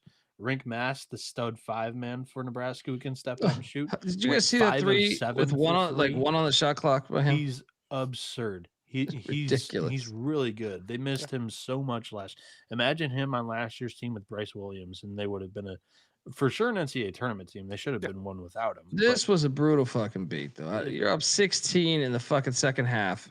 Come on, Oklahoma. It was. So which beat is worse, this one or North Alabama? No, the worst one. Davidson. The worst one is Davidson. You're correct. No, the worst one's right here, because this was a rigged game. I'm flagging this one. Okay. This is a rigged game here. UConn's up 20, and BYU keeps hitting these threes. And I just thought some of the passes. Oh, I want this one investigated. Did you guys watch this game? I watched this whole game. Yes. Yeah, of course. Some of the passes in the second half by UConn. You're like, what are you doing? What the fuck are you doing? Like, just throwing the ball out of bounds. This was a rigged game. This was a rigged game. BYU kind of was sloppy with it too. Yeah. Yeah. No, I'm like, but UConn, I just felt like down the stretch. I texted you guys this. This was a rigged game in the middle of it. Like 10 minutes left. I thought this was a rigged fucking game. The line made no sense from the start. They're up 20 the whole fucking game. And then for this to go down the way it was, I'm flagging this fucking game. We have a rigged fucking game. Actual analysis from me on this one is very similar to the Maryland thing where BYU lost Kebakeda in this game, and he is really important to this. That's a big loss, dude. Huge loss. Yeah. I mean, all those other guys are fucking soft bitches. Like Keda's like their fucking tough guy. They got all these NBA guys, and they're soft as fuck. I'm with you, man. That's a big loss losing Keda. Yeah. Shout out to BYU on the backdoor cover, though. Horse shit. Absolutely horse shit. By the way, there were a shitload of BYU fans there. I know that one guy said it was a UConn home game. Yes, it was a UConn home game. It's in the Northeast, but there were multiple reports on the BYU fans showed up. Yeah, I didn't. I mean, it seemed like a very UConn crowd to me, though. I mean, it's in the Northeast, but like it wasn't as much as everybody made it out to be that it was going to be stores. It wasn't stores. Yeah, it was. Stores. It was like St. John's trying to claim that they had MSG over UConn before Patino came in. Like that was store south. Wow. Tribeca Capital just coming in. Yeah, the UConn one fucking hurt, brother. Thank you so much. Coming and giving us $300. Good God. Thank you. And I know you lost on UConn too with me. That was, dude, this one had no business hitting, dude. I'll give you the Nebraska one because the crowd was for Nebraska. This one is a ridiculous lock battle win by you. Ridiculous. Bansa was hitting some wild shots today. Ridiculous. The under 2 minutes. Yeah. I mean, I know the press was getting to him. They were saying like, this was the right side. But here's my problem. This should have been a 10-point spread yesterday. I still went in at 5.5 because it made no sense to me. But this is what I mean is like, why everyone that I flag like this, it goes against us. Like the line is telling you that to bet BYU, and sure enough, they win. After getting the bet wins. Obviously not that. But I'm saying you're getting destroyed the whole fucking game. The whole game was double digits. Fuck off, BYU. I'm interested to see where BYU finishes in the Big 12. Yeah, thank you to Parlay P too. They might be a middle of the pack team. I don't know how good they are. Shout out to Parlay P giving us $20. Basketball is cool and all, but go motherfucking dogs. There we go. Anytime you beat, shout out to that. Beating Texas, owning Texas. Great onside kick in that game, too. Oh, dude. Texas is out of the playoff. I don't want to hear They fucking better be. Fuck that team. I'm going to vomit if they. What a fucking They're gonna sneak in. Sneak into what? They suck. No, they'll find a way. No, they suck. They do suck. I agree, but they'll find a way to sneak. Vetoing it, no. We bet them Colby tonight. No, do not put that cunt team in. They suck. Yeah. Well, you know what? I bet with the ACC and the group of 5 or 6 or whatever you want to call them being down this year, at least on the national perception, Colby's not going to like it. But I mean, it's probably 9 Big Ten SEC teams in that thing. There's still a world where I think the SEC is going to get a bunch in. I think the Big Ten, it depends. Because the problem is Oklahoma has the tiebreaker on Michigan. For the 5-bid Big Ten, it was actually a positive day because USC didn't lose. You need USC to beat Oregon. 5-bid Big Ten. The Big Ten sucks. Yeah. Well, I'm just saying, Big Ten at the top is good. Yeah. Yeah. I mean, Michigan, Bieniek, I know you're a Michigan fan, but they shouldn't be sniffing the playoffs. Utah, BYU, and Texas Tech are all better than Michigan. We don't have a good win. I would lay a big number with Texas Tech against Michigan. I mean, but I think they would even have that ranked like that. But anyway, check out the college football experience for more on that. Right now, we got to talk lock battle wins. Let's go. I told you, you're going to the fucking Steinberg Wellness Center. The Long Island Sharks are going to get it done because the screws are loose, baby. Lucas was rocking. The liquid lunch turned into liquid dinner. And you fucking idiot keep fading these Long Island Sharks. I hope you had a great time at your fucking rave, doing your fucking Molly, dancing, doing a finger in some broad. I don't know what, right? But you took it on the chin right here, and I'm telling you better learn. You better learn. I'll tell you that right now. My sister Teresa was there. She backs me up on this too. The Sharks were up 17 at half with your bullshit, little JMU Duke Royale bullshit. All right, go back to England with that bullshit dog. All right, because the Sharks, baby, they're legit, and I want you to put some fucking respect on the name of Rod Strickland, the Steinberg Wellness Center, where all the stars are. I was talking to Tony today. We're going to do a walk of stars, a walk of fame in the fucking cafeteria at the Steinberg Wellness Center. So while you sit there and have your fucking Stromboli, you can look and say, hey, Steve fucking Gutenberg came to check out the Sharks. And boom, we dominate. I can't believe you faded them again. Forget about it. Your thoughts on a royal ass whooping here? Ridiculous.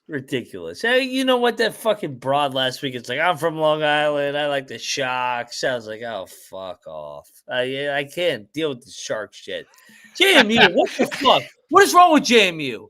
JMU sucks now. Don't change the fucking narrative. It's not about what's wrong with JMU. It's about what is right with the Long Island fucking Sharks. Fucking amen to that. Yeah.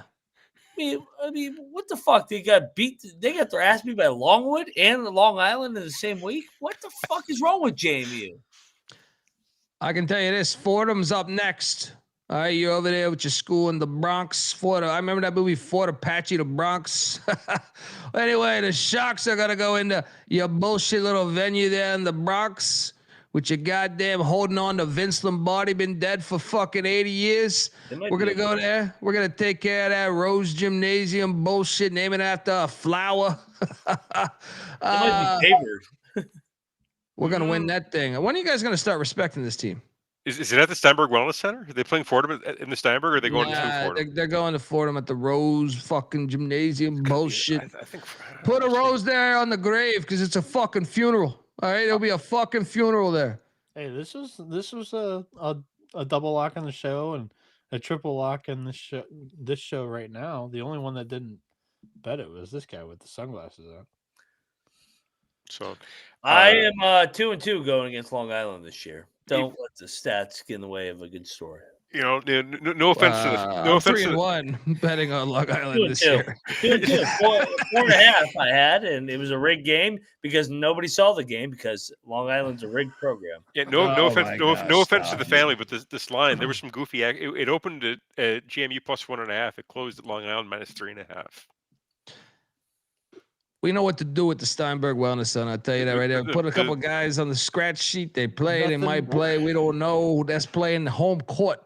Rules. Nothing goofy about sharp money, cannabis capper. Sharp money. It seems like the family, the word might have gotten out that the family was onto this one. Well, the fucking Sharks are swimming, brother, and we are swimming in cash yet again. How many years in a row before these fools respect NBA great Rod Strickland? We got Spike Lee going to our games. My sister Teresa. We got just a great home court environment. One of the hardest places to win. Steinberg Wellness Center. Remember the rim fucking crashed down on you? That ain't an accident. All right? It's a hard place to win to. Next up. Oh, you guys had a lock battle here. Whew, I stayed off on this one, but wow. Fucking Alfred sucks. Santa Clara 98, Nevada 83. What the hell's wrong with him, Colby? Well, I cover this game. Pussy Pack, Herb Sendek getting that dub. Watch out for these Broncos. Alfred better be careful. He might get fucking fired. What? They're starting to suck, man. Back-to-back years, they suck. Okay. Am I not wrong? Nevada sucks again. Dude, they have no money to buy him out and fire him and then hire a new guy. So it's not happening, period. 2, they were extremely good, like for the Mountain West in a 3-year span that it's hard to duplicate. Dude, Muscleman was winning 27 games before Alfred got there. This isn't a bum-ass job. Yeah, but they went to the Sweet 16 one year. Yeah, they went to the Sweet 16. What are you talking about? This isn't a bum-ass job. This isn't a fucking charity of it. Like, what is Alfred doing, man? They're getting killed now. It's game 4 of a new season. I don't think they're going to be very good. They just sucked last year. But I'm disappointed in Nevada again. Like, that was supposed to be a get-up spot tonight. What are they, 2-2 now? 3-1. Paging Dr. Bradley. If anybody's seen Dr. Bradley, report him. He didn't play. No, he did. Yeah. But Bethune-Cookman, I watched this game, guys. They looked all right. They covered. Yeah. With ease. Doc Bradley, he's on the stat sheet, but he didn't play, which is intriguing. He's not a real person. He can't. I don't think he's allowed not to a leave real person. He's not allowed to leave the state of Florida. I don't think. He's got an ankle monitor. He can't travel. We should have bet this. We should have bet the fucking Bethune-Cookman team, but super team. Yeah, shout out to Dayton for getting that dub. Omaha and Southern Utah did battle, and Omaha won by 5. What the hell was the line on this game? 8.5. So Southern Utah covered. I picked it correctly. There you go. Duquesne, the Bet Detective School, covered by the hook against Villanova. Didn't watch this. Anyone bet this? I don't want to talk. Sorry. No, you're good. I'm not blaming you. I'm just saying, like, anyone watch this? No. Okay. I know it was on like TNT, I think. So thought maybe someone did. True TV. Tomato. Keep checking these games on True TV. Like, True TV, nice. Guys, this one was brutal for me. I bet Gardner Webb getting 10.5 fucking points. They lose. I got 10.5. They lose 95-84.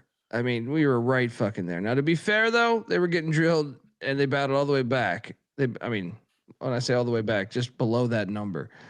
So I thought I was going to steal this. But Elon did have a 30-point lead in this game at one point.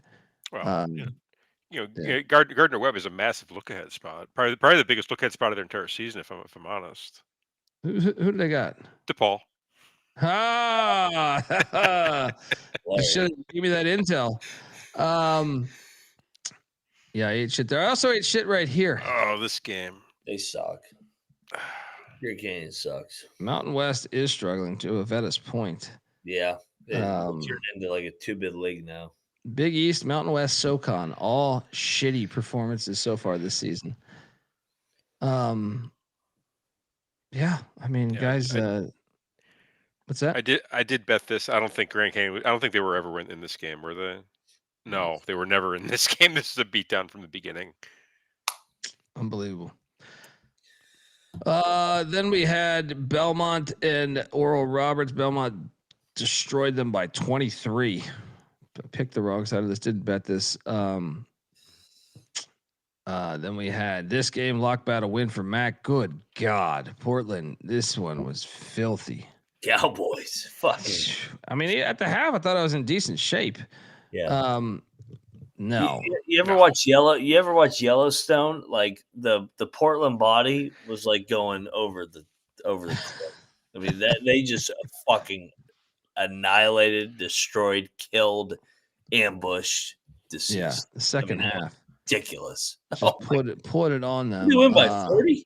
Yeah, something like that. It was. What was the second half point difference? I mean, it had to be something ridiculous. Yeah, 52-25. Shout out to Sundance Wicks and the Cowboys. I think you know my best bet tonight, guys. What's that? It was right fucking here because they almost won outright. It went to overtime. I did go in on the Phoenix. They had this thing in overtime with the lead at like the 2-minute mark in overtime. But they lost. But Minnesota 72, Green Bay 65. I was kicking myself when I was watching Green Bay on the final possession of regulation. I was like, I should have bet the money line. No, you shouldn't have. No, you really shouldn't have. I mean, in hindsight, that's like me with South Carolina today against Texas A&M. We're up 30-3. We should have bet the money line. Fucking Beavers pumping up the crowd and going to the half. What a jackass. Gottlieb had those guys ready to play. Good for him. He's not very good, but I mean, this was almost the biggest upset of like the week, maybe the season. Yeah. Right? Like this, they had this, like I said, 2 minutes left in overtime. I believe Green Bay had a 1-point lead. And I'm just like, oh shit, we might get this. No. But instead he's 5-33 now, all time as a head coach. So shout out to Dylan Burns in the chat. Best sports vibes, best show to watch and listen to. Thank you. What's Capper? What were you gonna say, man? I didn't mean to stop. No, I was just gonna say, Gottlieb, he's got 5 more wins than me, but I don't coach. So did you lose 33? Could you win 5 if you got 38 chances?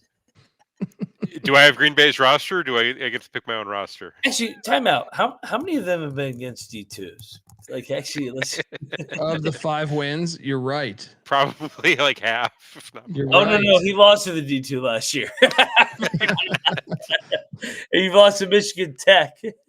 That's right. He beat SIUE. How the fuck did he beat SIUE? We had an overtime game in Malibu with Northern Colorado winning by 7 in overtime. I picked this incorrectly. Did not bet this game, but I did get a little bit of eyes on this because it was a good game late. So shout out to the Bears for getting it done. Lock battle win against Mac. I needed it after he pulled that BYU bullshit out of his ass. Sam Houston State, me and Bieniek get it done against the Utes as Utah wins by 6. Big 12. What's that? I said that's the worst team in the Big 12. That team sucks. Yeah. And this wasn't like this wasn't dressing up. This was like kind of a tight game. I mean, Utah was in the lead majority of the game, if not, almost the entire game. But I feel like it was always around like 7-12 the entire day. I think that at one point they got it up to like 16 or 17, but Sam Houston came right back down.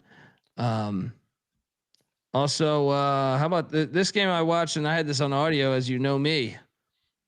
This was I had this on audio over the fucking the Florida game, because I love this rivalry, and we cashed on New Mexico State. It was lit, 76-68. The score is actually a little bit misleading. Now, New Mexico State deserved to win, but this was a one possession game with a minute left. Great game, great hit. Mac, you took this with me, right? Yep, absolutely. Yeah. Good hit for us.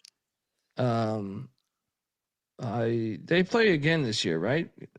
I know they're not in the same conference, but a lot of years they do two in the same year. I don't think they do this year, man. I'm looking at the schedule. That sucks.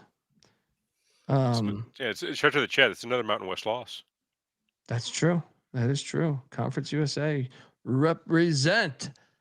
I mean, New Mexico, they didn't play shitty. This was a close game. For a little bit at like the 10-minute mark, it looked like New Mexico was going to actually. They had like a 4-point lead, and I was like, "Fuck, are we going to lose this too?" So, but New Mexico State battled back. That crowd was a big reason, I think, why. So shout out to the Aggies for getting it done. Love that rivalry. Then Manhattan put it on Mississippi Valley State by just 7 points. Dude, Valley's good. Valley, Daniel Mayfield, 28 points, 8 boards, 3 assists, 1 steal, 1 block.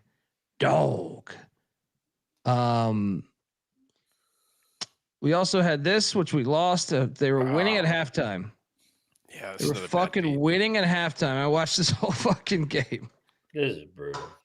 We even had it like one possession. It was down. It was a 10-point game. We had the ball with 26 seconds. We're like, all we need is a layup.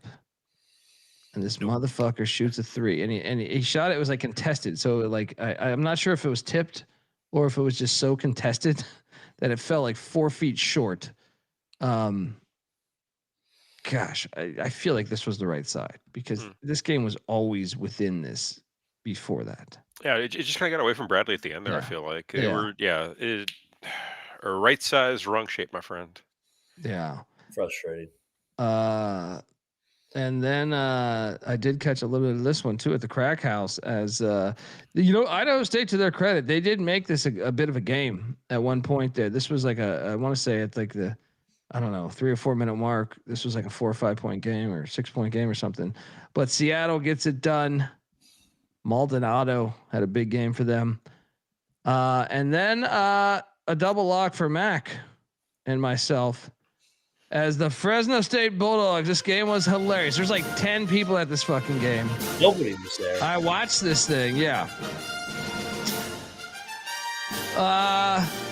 Hey, the final 5 minutes of this game were hilarious because it looked like 1 point Fresno State might get blown out. Then at one point it looked like Utah Valley might get blown out. And then as far as like a double-digit win, and Utah Valley had their chance to win the game with 5 seconds left. They had the ball.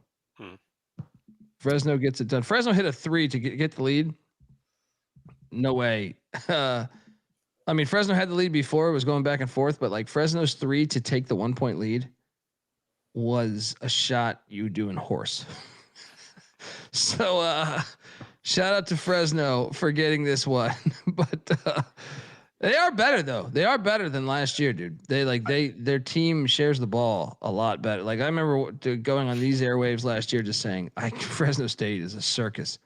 I think there's just much more unity within the team. They pass the ball a lot better than I anticipated. Shout out to Fresno. Yeah, we'll see how long that lasts. Last year was like ISO ball. Oh, it was ridiculous. Yeah, it was like fucking watching. I was almost was like and one. It was like, remember the old and one tapes? It was an and one. Yeah, That's a great way to yeah. describe it. This year, I actually like they're moving the ball some. You know what I mean? It's not. It's still a little wacky, but I mean, it's that.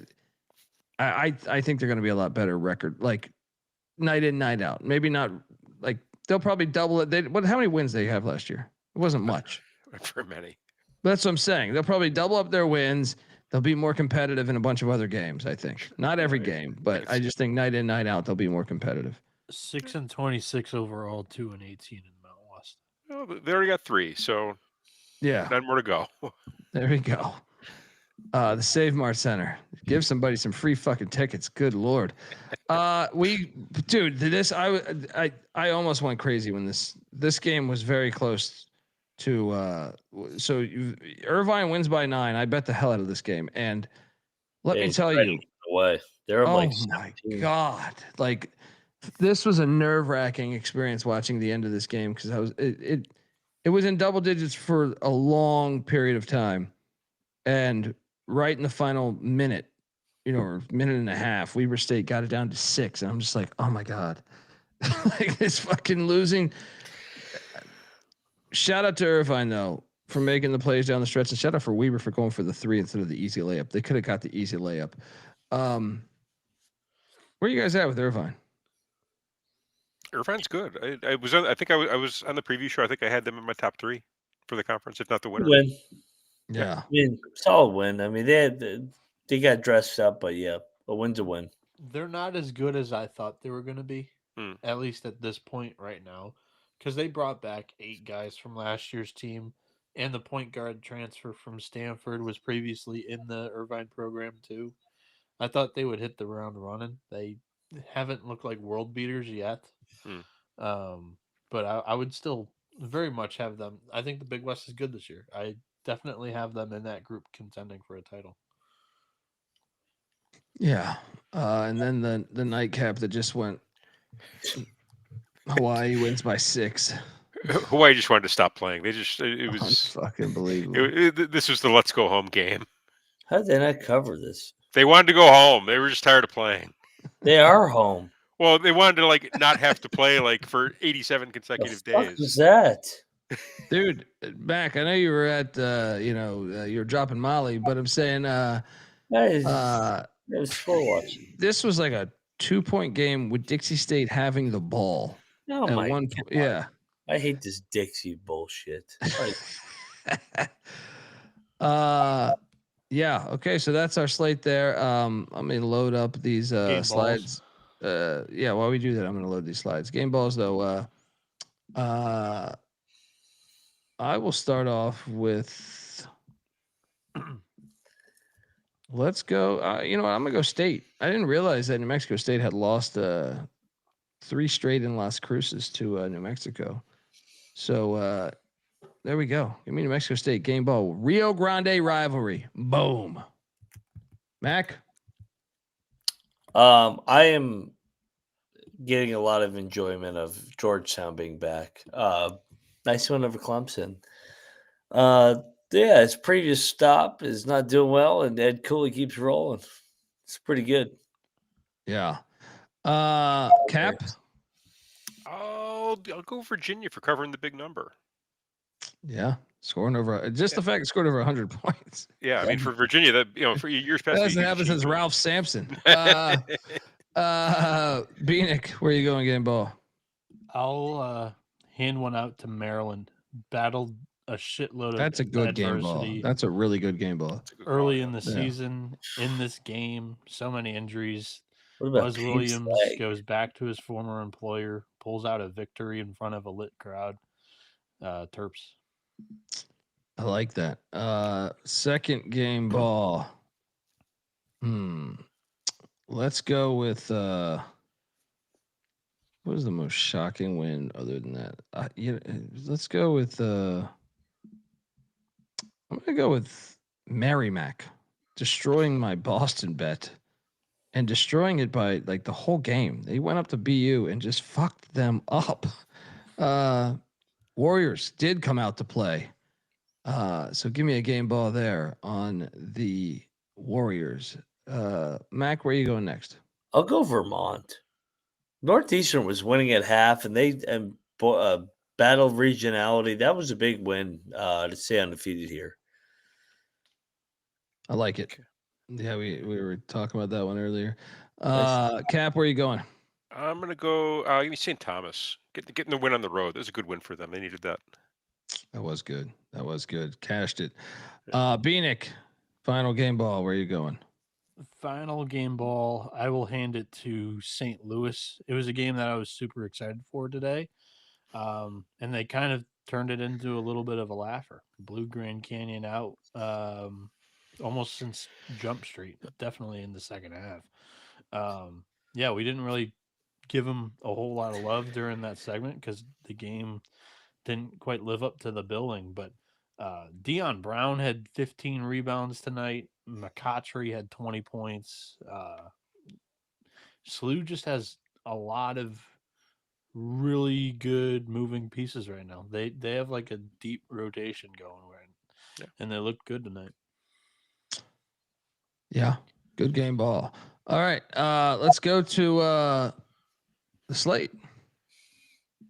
We have Kent State and Wright State beat down, and this has changed, by the way. I'm seeing 4.5 right now for Kent State, laying 4.5. Wright State just annihilated Radford. Kent State defensively has been a fucking mess. I know. What's going on there? I talked about it at the top of the recap, Mac, but they're playing faster than ever. Kent. Shout out to BioBets giving a game ball to his Southeastern Louisiana Lions. Yeah, you know what? I give me Wright State. I don't know though. They just blew out Radford so bad. I changed my pick here. It's easy to see a tight turn. Kent State gets it done. I trust them more. Mac, what are you doing here? The second leg of a game at the fucking Greenbrier. Yeah, just give me the points by default. No bet. Capper, I know you don't like betting ballroom. What do we say it was again? Ballroom blitz blowout. or whatever. Yeah. Ballroom blowout. That's what we got her. These ballroom blowouts. No, actually, I got an angle for this one. Wright State actually dipped into their bench a fair bit on the blowout at Radford. Kent State was playing a bit more fast paced, a bit more up and down. Was not able to do that quite as much. So I'm gonna think Wright State's gonna come in with a bit fresher legs. I like them with the points. I'll lock it up. Ooh. There you go, Cap. There we go. Cannabis Capper locking up Wright State. Bieniek? I'm gonna fire on Kent State. Actually, the Cocktail Napkins got them as a 6-point favorite. They're the more battle-tested team, I think. All tight games: Cornell, UNC Wilmington, Cleveland State. The defense hasn't been good, but they've been winning these games, covering in almost all of them. So, except for Cleveland State, but I like the fact that they were actually in a tighter game throughout with more experience on the ballroom floor. I'm going to go Golden Flashes. We got a battle in White Springs. A ballroom battle. Let's go.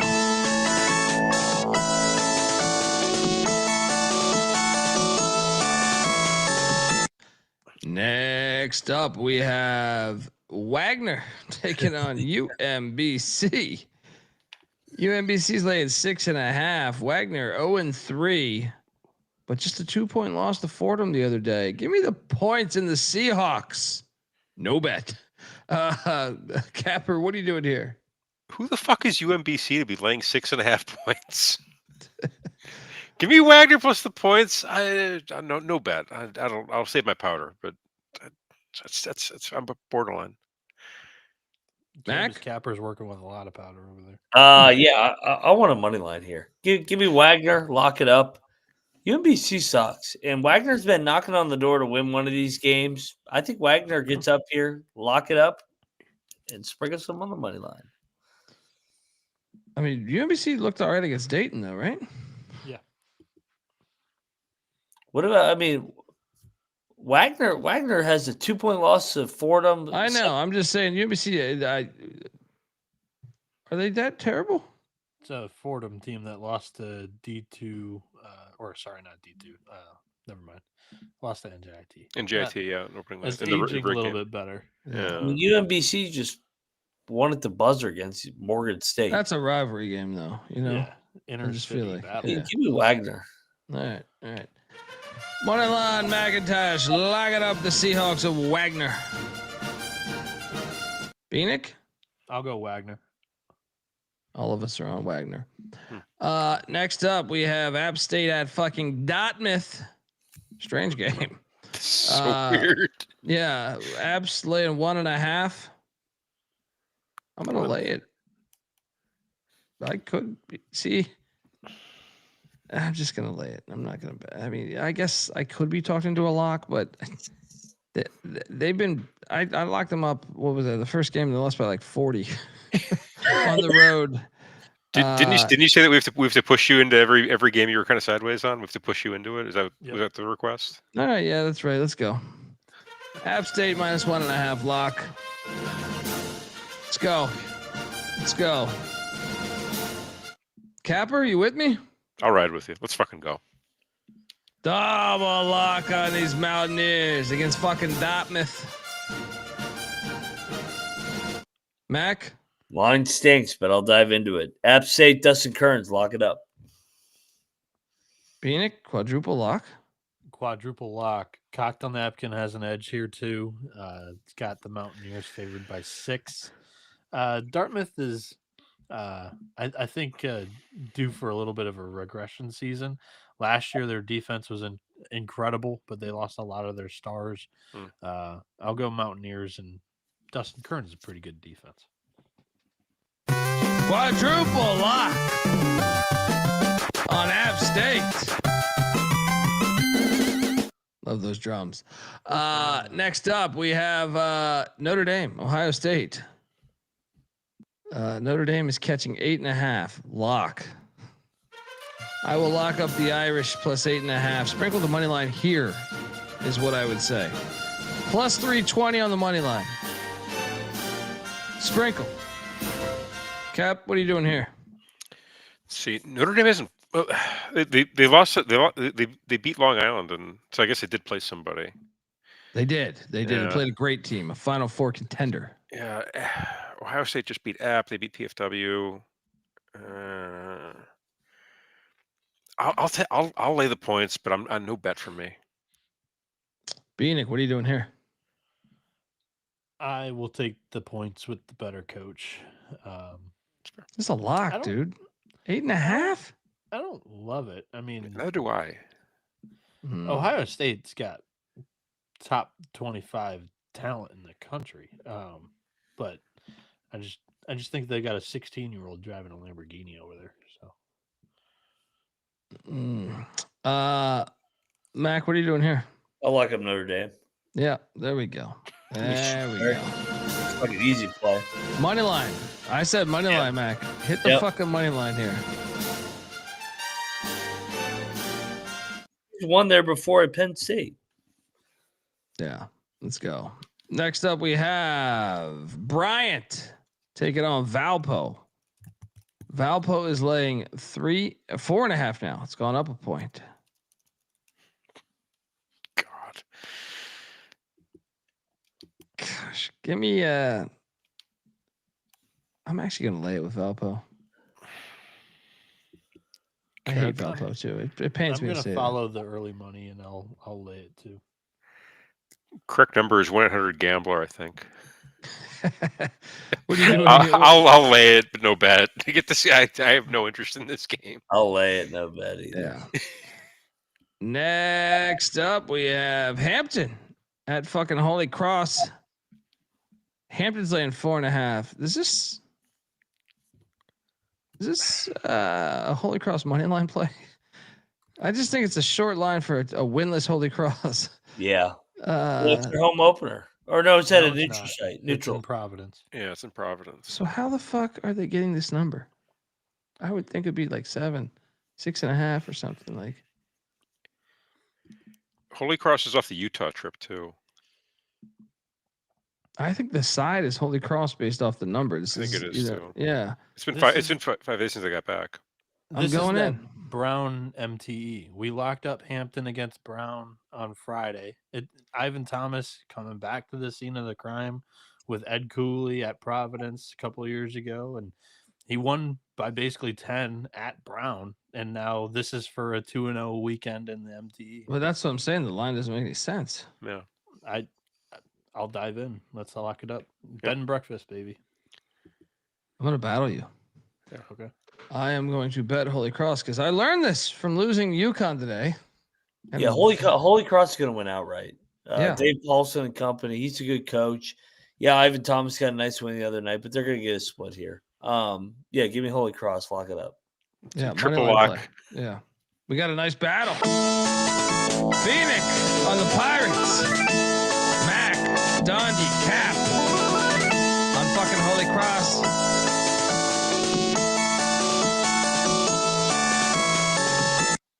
Next up, we have Stetson. I got a lock here against Western Carolina. Western Carolina laying 10.5. I'm going back to the well. Lay the fucking 10.5. Lay it. 15-point win here. Load it up. Cap? I'll ride with you. I'll lay it. Lock? Yeah. There we go. Let's fucking go. Mac, what are you doing here? No, I'm taking the points. Lock? I'm confused. West Carolina sucks. So does Stetson. That's why you should They take both it. suck. Why do you think you should take Western Carolina, buddy? Yeah, but Western Carolina's gotten blown out by Cincy and Duke. Like they haven't played a team their level yet. I don't trust that coach. Give me the points.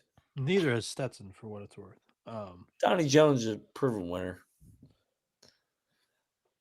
Are you gonna locking lay that? it. I'm not betting this game. I'm just not laying 10.5 with Western Carolina. I agree. I'm not betting the game. I'm gonna lay it with the Catamounts though. I think that the SoCon's on red alert here, entering Sunday tied 4-4 with the A-Sun. So I'll lay it, but no lock. Double lock. Capper and Dundee going in on the Cats. Shout out to Weehawk.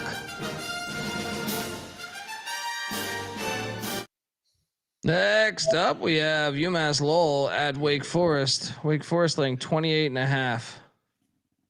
I have to take Lowell here, but I do not want to. But give me the 28.5 in Lowell. Cap, what are you doing here? I'm laying it. I'm not touching Lowell away from on the road. No, thank you. They've looked awful. Yeah, there's no lock, no lock. But Mac, what are you doing here? Yeah, I'll lock up UMass Lowell. Wake Forest just went to overtime earlier in the week as a 15-point underdog. Now they're laying almost 30. Got Texas Tech on deck? No, thank you. Give me Lowell. They'll lose by 20.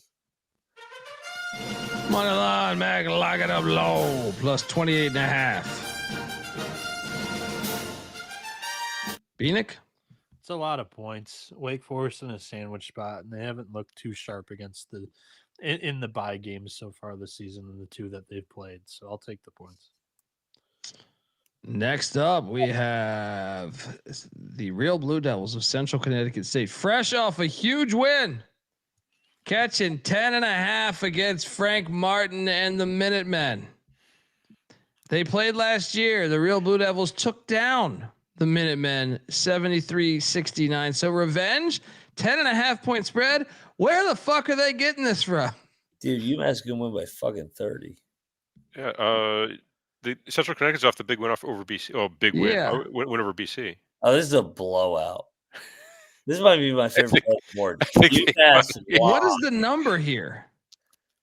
I think the number's about right. Central Connecticut's a After young beating team. Boston College, I just feel like I The line's telling you what's going to happen. Oh, I They know lost that. to I know Quinnipiac that. At 30 the game before. UMass does not strike me as a team that is good. You know, it's almost like Shaka to a certain extent. Like I don't like laying double digits with UMass, but the line is telling me this. Let's go. I'll take UMass. All right, let's ride. This is a beatdown. Bieniek, you in on this? I'm going to take the points with Central Connecticut. For what it's worth, the napkin has it pretty much dead on at 10. I'll go Blue Devils with the points. Ambush. Triple lock UMass minus 10.5.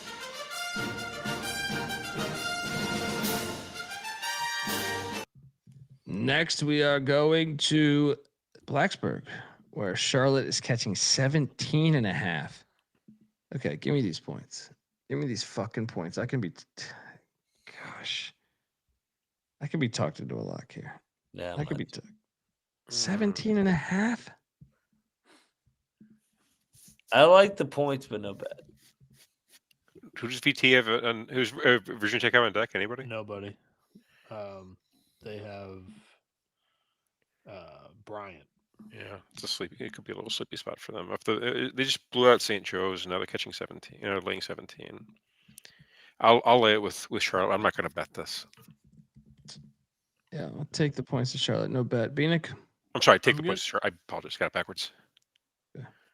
I'm going to lay it with the Virginia Tech. They're 3-0 against the spread with an average covered margin of 14.5 points.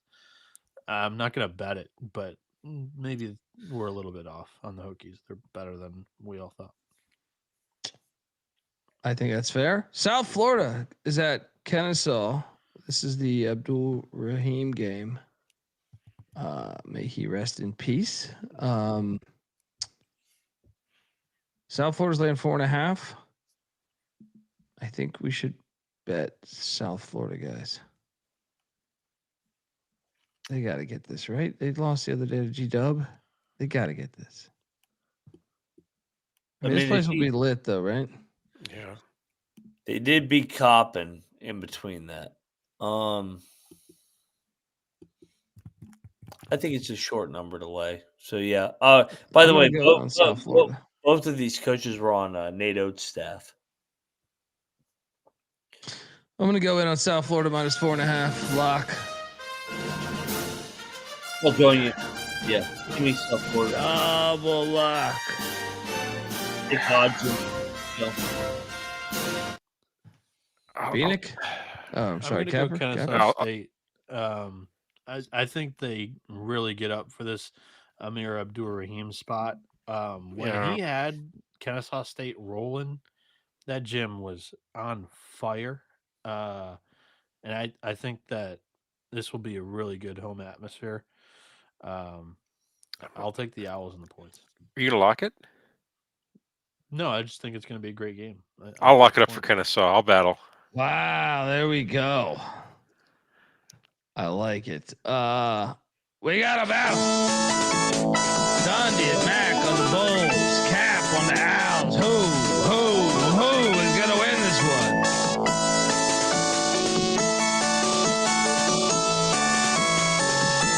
There, it's locked. Next up, we got these pesky Greyhounds taking on Fairfield. I couldn't find a line on this earlier. Anyone got a line in the chat? I don't know if I see it.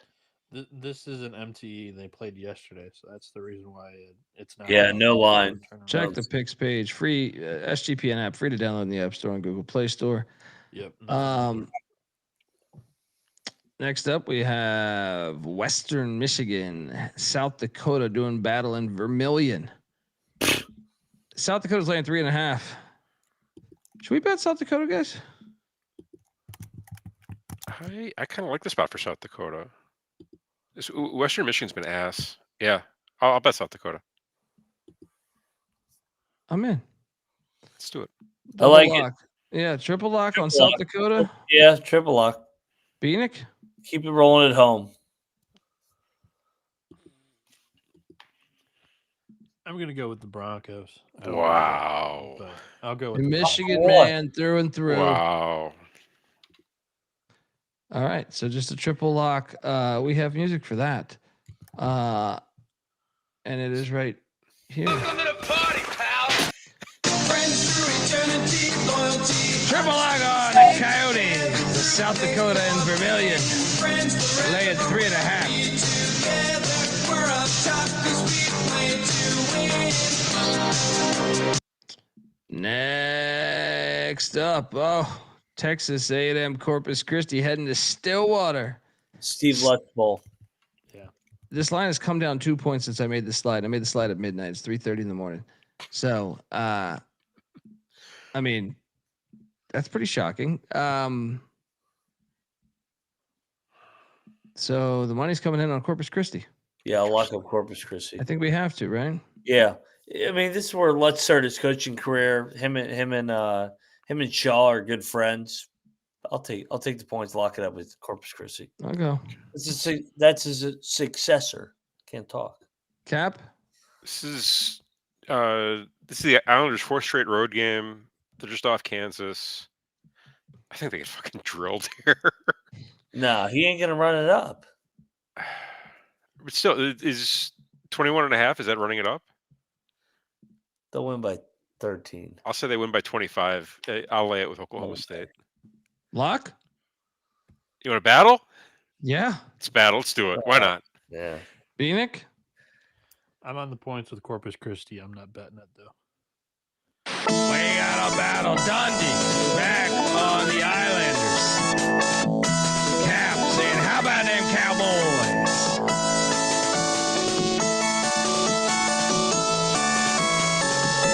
Next up, we have Quinnipiac, the Aqueduct, heading to Maine to take on these cocaine bears. Quinnipiac's laying 2.5. Lay it. Yeah.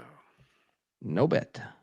You know, I don't like this fucking Quinnipiac shit. They're always messing with it. Like Is this that. line a little short, by the way? Does this line stink a little bit to you? Does stink a little bit. I mean, they both are combined 1 and 5, so I don't know.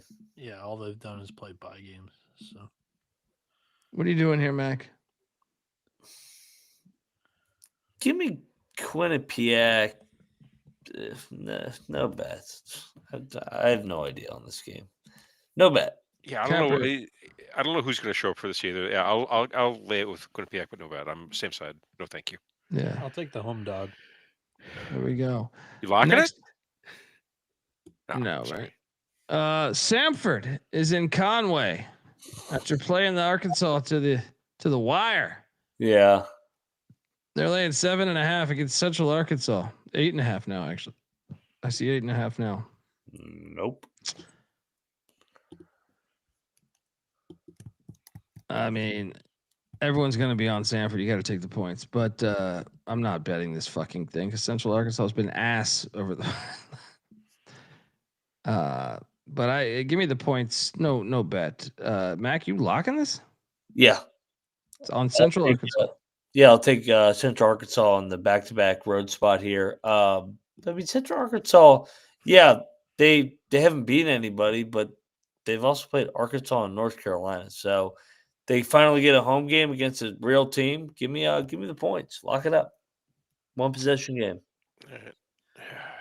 Locking it up. What's that, Cap? I'm on Central Arkansas, but no bet. Yeah, no, thank you. Bieniek? I think Samford's a super quality team. I think it is a tough spot. I think they win the game, but I'm struggling to see them comfortably covering this game. So I'll take Central Arkansas on the points. Moneyline Mac locking up the Bears of Central Arkansas.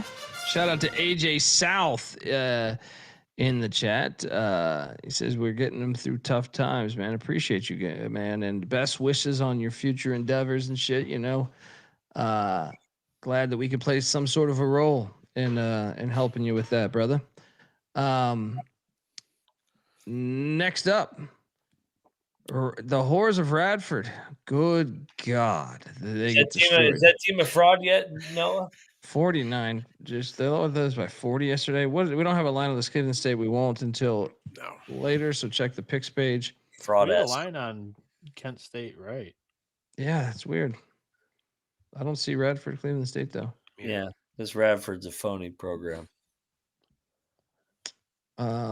Next up we have Houston, Auburn, and Birmingham. This line went up a point. I corrected the slide right before we went live. So it was at 5.5. It's at 6.5 right now. The Jungle will be moving to the Legacy Arena in Birmingham. Auburn won by 5 a year ago in Houston. Remember watching that game? It just seems trappy. Give me Auburn in the points. Houston wins by 5. It does seem trappy. Yeah, I feel like it's a similar situation at BYU UConn with where the line's at and the Yeah. teams coming in. I think this is a bit of a trap. I'll stay out of the trap. I'll take Auburn. Mac? Bruce Pearl's not coaching. Lock Houston. Kelvin Sampson, 20-point win. Bieniek? I thought the analysis was pretty funny. That's why I giggled there. I mean, like, we knew Mac was betting this. Yeah, she fucked him up. This is a revenge game too. Yeah, I do think that this is going to be a pretty lit atmosphere. But I think Houston's the much better team right now. Napkin's got this dead at 7, but I'm still going to go in. I like Houston. They haven't really played up to their standard yet this season. With a couple of the 5-star freshmen, tomato cans, maybe those aren't the good up spots. This is, I think, their breakout in the spotlight. I think Houston wins by this.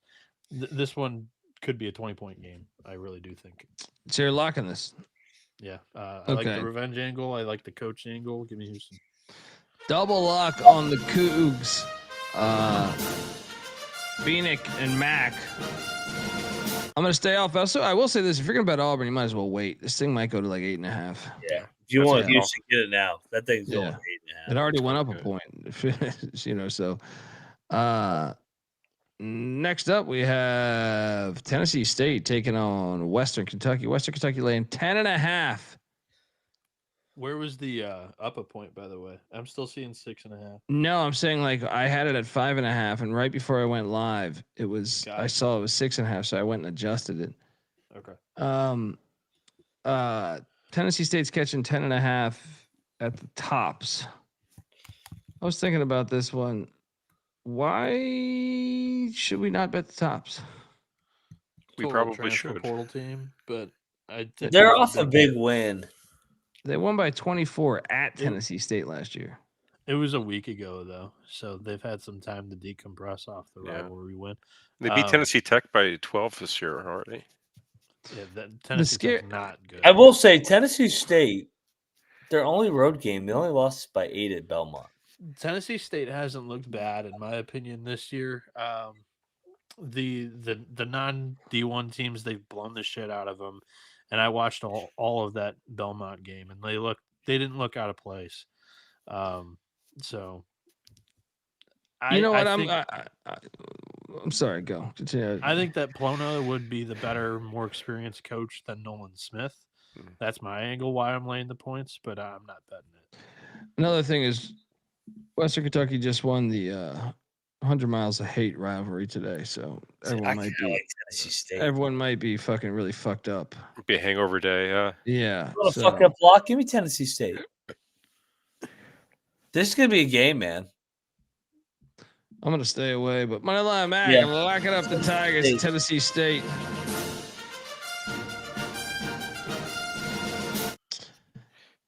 If this is a true hangover day, Mac, how do you feel about the Tennessee State money line? Potentially. I mean, dude, they hung with Belmont the entire game. Yeah. And that was a regional game as well. All right, I'll ride with Mac on this one. Let's fucking go. Let's go. Cannabis Capper also locking up the Tigers at Tennessee State.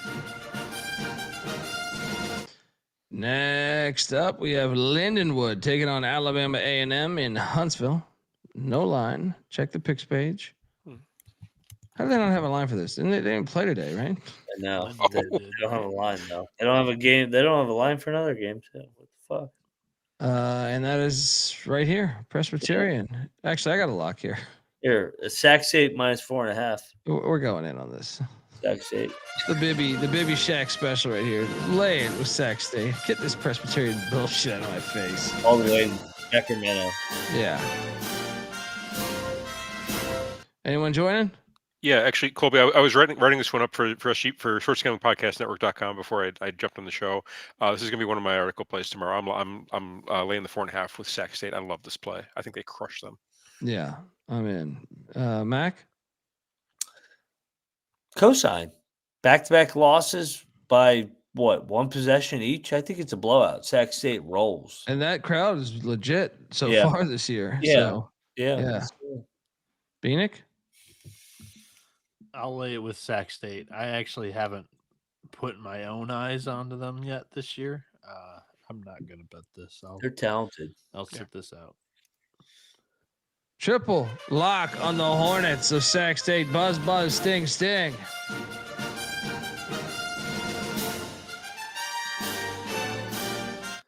Nick talking about the Next. Presbyterian travel here. They have Travel Cal spot. next and then UCLA. It's a 3-game road trip to California. Make the rounds. You go out there and make that money. They should join the ACC. Harvard is in Poughkeepsie taking on Marist. Harvard played yesterday against Army. Whoop their ass. No line yet on this one. Yeah. Next, Colorado State is in Loyola, and they are laying 4.5. Guys, I'm going in on Loyola money line. This is the one. This is the one.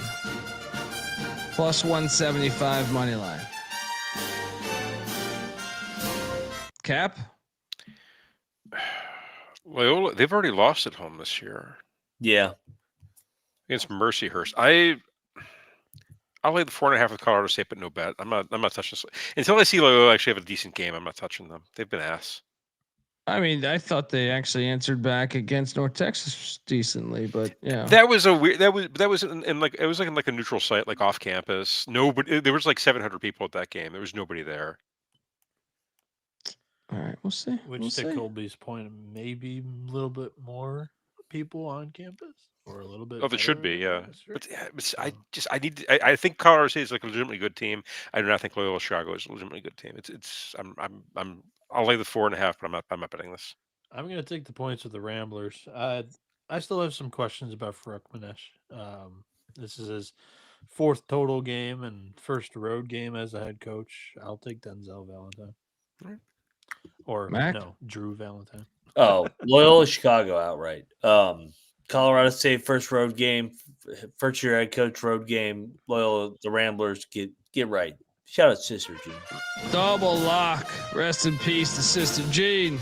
We're gonna win this one for you, sister. We're gonna get this one. UNLV is at Memphis. Memphis laying 10.5. Pastner. Look, Buzz did it. Oh shit! Buzz Williams went back to the scene of the crime and got the win. Can Josh Pastner do the same? Oh, Penny is a big favorite. They covered a nice game against Ole Miss earlier in the week, and they beat UNLV last year. Charles, shout out to my guy Charles Walker, but I think you're wrong. I don't like laying 10.5 with Penny. I will lock up UNLV plus 10.5. Cap. System play. Penny is a dog. Fade him. Give me UNLV. Shop around out there. I thought I saw an 11.5 earlier. So if you can see that, if you can get that, grab that. Yeah, if you can get shop around. Mac, lock. Yeah. Pastner's been the best head coach at Memphis since John Calipari. Let's go. Pastner, money line tomorrow night in Memphis. Ooh, I don't think money line. I think Memphis will win the game. Yeah, they're live on the money line. I don't think they. Okay, maybe. Live on the money. Yeah, I mean, it wouldn't shock me just because Memphis has lost to a couple each year. I feel like that you're not Also right. suspecting, but Also yeah, right. but I think Memphis gets out by like 5 or 6. Bieniek, what are you doing here? I think Memphis gets out by 20. This is the first road game for Pastner in 4 years or whatever it was, and it's going back into a place. There's a lot of external distractions, pressure, hate in this matchup towards Pastner. And Memphis is coming off a loss to a rival. I think this is a massive get up spot for not only the team because of the loss, but also the fan base because of the guy on the other sideline. I'm going to lock up Memphis. I think they win this comfortably by double digits. Oh, ooh, I like this. We got a battle. We got what have you seen from UNLV to feel comfortable that they're going to have this as a game? This is a team that lost by double digits to what has Memphis done? System to play. Montana on their home floor and also lost as a double-digit dog. They're favorite 1-0 to against UT Tennessee Martin. schools. They beat Chattanooga by 31, 32. How many right? more times you got to watch Penny as a big favorite in a big game? He's gonna fucking shit this bet. He's gonna shit this game away. Actually, they're 1-1 against Tennessee teams. UT Martin. Oh, that's right. Dude, Pastor's gonna win this game outright tomorrow. Let's go, Pastor. Let's He's go. not going to win outright. Memphis outright. wins, but Outright. Memphis plays with their food a little bit. Absolutely, and then They Penny's always do. Yeah. A 7-point win, 6-point win, something like that. It's dicey for a little bit. We got a battle. Dundee, Cap, Mac on the Rebs, Bieniek, say we Tigers.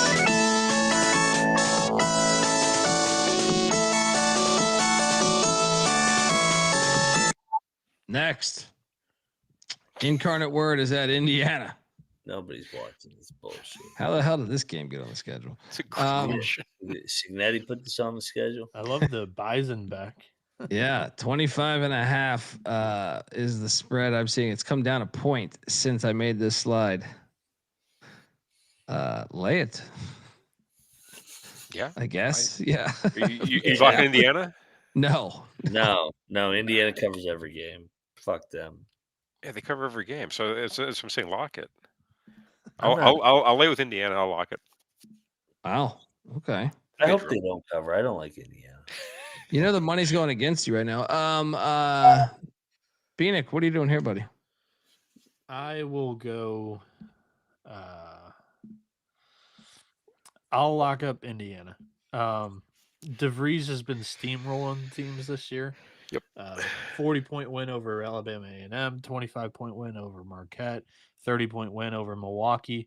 Incarnate Word's given up 100 points in 3 straight games. Sorry, I read that wrong. They've given up 100 points to Colorado State. Jarvis Christian scored 60, and Southwestern Christian scored 70 against this Incarnate Word defense. Currently rated the worst in all of D1 right now. I'll go Indiana. Gonna lay 120 on them. Double lock on those Hoosiers. Paying 25.5. Next up, we have. Didn't I hit the next line? What the fuck happened here? Mount St. Mary's is at Cincinnati. Doesn't Cincinnati have Louisville on deck? Yeah. Yes. Can the Mount stay within this number? They play such a hectic fucking pace. That's why I don't like them as a big dog. I'll take the Mount. No bet. Cap? I'll lay it. No bet. Lay it, no bet. Bieniek? I will lay it with the Bearcats. They've done pretty well in the bye game so far this year. Next up, we have Illinois State at the Pyramid. Taking on Long Beach State. They've been out in Cali. Remember they were playing at that filthy, whatever the fuck court, Inuit court. Illinois State's laying 6.5. Lock.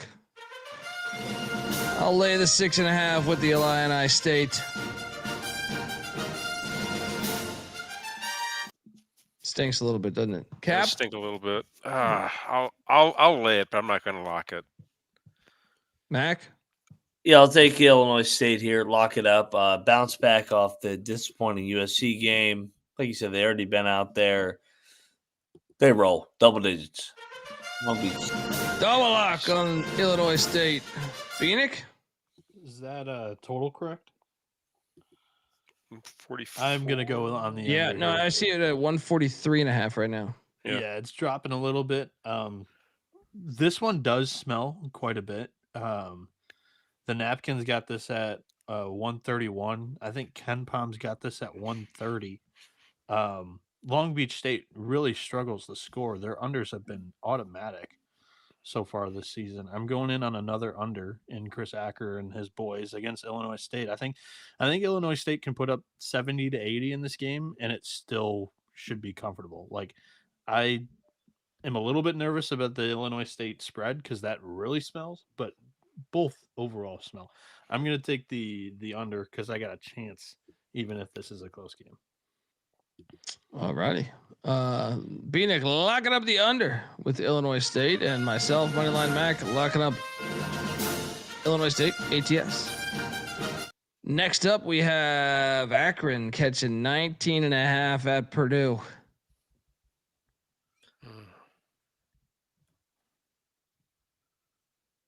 Sunday night game. I'm thinking we take the points, right? They just beat Bama, come back home. They win by 16, 14, something like that. Got Memphis crazy? up next. Well, it's not just Memphis; it's battle for it. Yeah, Memphis. it's correct. That's a taking tough the sandwich points. spot. Akron coming in. I'll take the points. I'm not going to lock it because sometimes they blow these teams out, but I'll take the points. Painter ain't gonna fuck around. Painter's gonna have their attention. I'll lock up Purdue. I'll lay it with Purdue, but no bet. Moneyline Mac locking up Purdue. He sees Akron's 3-0. Everybody knows they're good. They're not gonna sleepwalk this game, I don't think. Bieniek? So I'm looking at the era here. Before every MTE, they've played like an okay opponent, so it hasn't really allowed them to be asleep. So before, with Braden Smith and the bunch, before PK 85 or 80, they played Marquette. They won by 5. And then before Maui, they played Xavier. They won by 12. And then last year, before San Diego, they played Marshall and won by 35. So it hasn't really been a sleepy spot in the past. I'll take Akron because I think they're a quality team. I'll take the points, but I won't bet it. Next up, we have Troy, the Trojan men. They've been out in Cali. They're laying 3.5 against Cal State Northridge. Northridge, the traveling team here. All right, we're going back to the fucking well. I'm locking up Troy. All right, guys, come on. Come on. You burned me in against Merrimack. Get it done here. Capper? I'll ride with you. I was on Troy. I was on Troy last time. I'll give him one last chance to get this done. Let's ride. Double lock. Mac, you in? Yep, triple lock. Give me Scott Cross Company. I think he's a really good coach, and I think they'll bounce back here. Bieniek? Yeah, I'm sold. I'll lock it up with you guys. Let's fucking go. Quadruple lock on these Troy Trojans.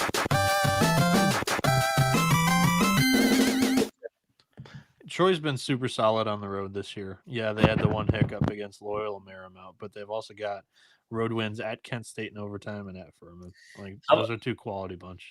How about this nightcap, by the way? Oh yeah, Jacksonville, Florida, the Gators. Gators taking on the Canes. Florida's laying 10.5.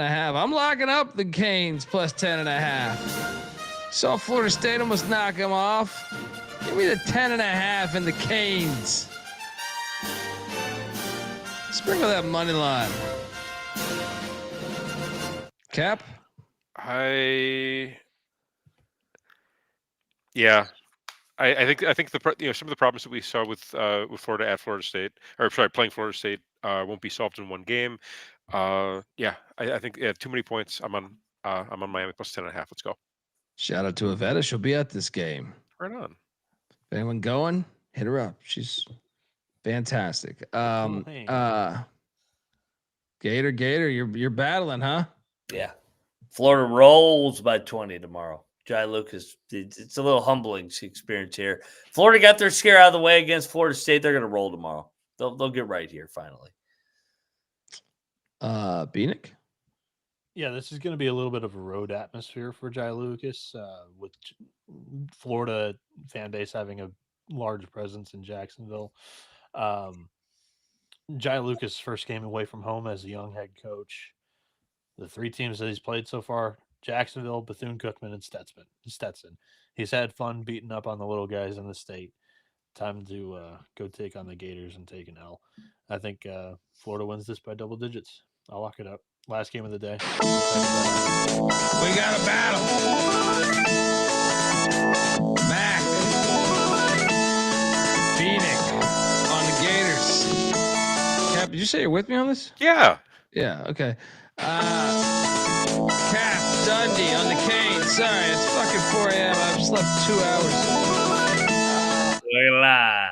Yeah, shout out to Jared in the chat. What a time to be alive. Crossover season is alive and well. It is Hoosiers keep on rolling on both fronts. Wow. He's coming and talking that shit. Hope you're good, brother. Hope DeVries loses. He's gonna win by 50. All right, locks, dogs, all that shit. 2 locks, 30 game slate, or 3. Let's do 3. We did 3 with 15, so Okay. I think we stick with it. Fair enough. I'm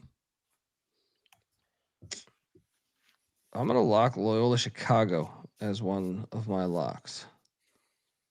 I will also lock Troy as one of my locks. I will also I'm going and then Illinois State. That's 3. Wait, is that my dog though? Hang on, let me see. Illinois State's favored. No, I'm saying like just did I give out one of my dogs as in Loyola as? Oh yeah. Sorry. Yeah. Because who else did I have as a dog winning this? Actually, how about this? Loyola will be the dog that hits on the money line. So scratch that out as the lock. The lock will add Sac State. Okay. See you at the fucking winner's circle. If you're looking for another dog, it's the Canes. All right. Fire away, Cap. Okay. I'll lay the points with Indiana as one of my locks. I'll lay it with Sac State as one of my locks. And let me lock up Tennessee State plus the 10.5. My dog, do Wagner in the money line. I like it. Mac, what are you doing here? I'll go 3 favorites for my locks. Florida rolls Miami, Houston rolls Auburn, and UMass gets revenge on Central Connecticut. Dog, Josh Pastner, money line, back where it all started. He beats Penny. Shocker, Penny shits the bed tomorrow. Bieniek? Favorite play tomorrow is that under 143.5 in Illinois State, Long Beach State. That's like a huge edge, almost like it smells super bad on the side of Illinois State, why they're only a short favorite. So instead of laying it with Illinois State, the Redbirds, I'll take the under. Long Beach State, it's been a tough sledding scoring for them so far this season and so far in the Chris Acker tenure. I'll go Troy minus 3.5. Northridge is the traveling team in that game. I agree with a lot of Colby's analysis during that game preview. Troy's looked pretty good on the road so far this year with 2 quality outright wins as a dog. 3, I'll go Hampton minus 4.5, neutral site in Providence, where Ivan Thomas was an assistant coach for 5 or 6 years under Ed Cooley. They're playing Holy Cross. They're going for like a 2-0 MTE appearance. I like it. Give me the bed and breakfast there. For the dog, I like this the most. I'm going Houston minus 19.5. They win this thing by 20 or more, plus 370. Cougars go in, get revenge over last year's debacle against Auburn, where they were able to have all the distractions and the storylines enter in the game. I think it's a huge coaching mismatch between Kelvin Sampson and Stephen Pearl. I think that Houston hasn't looked great. So in the market, they're a little bit shorter of a favorite.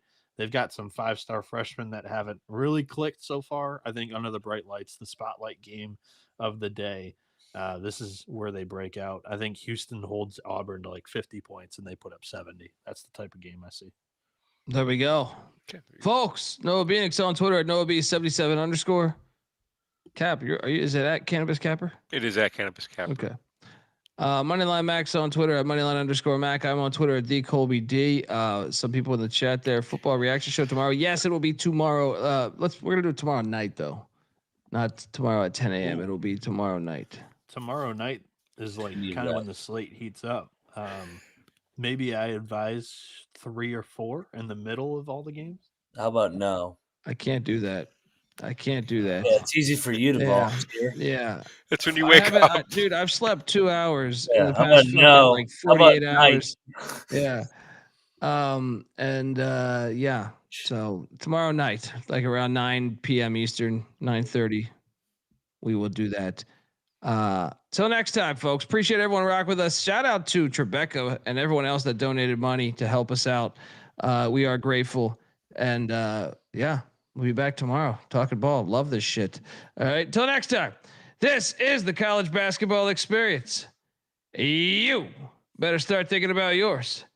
And we are out of here.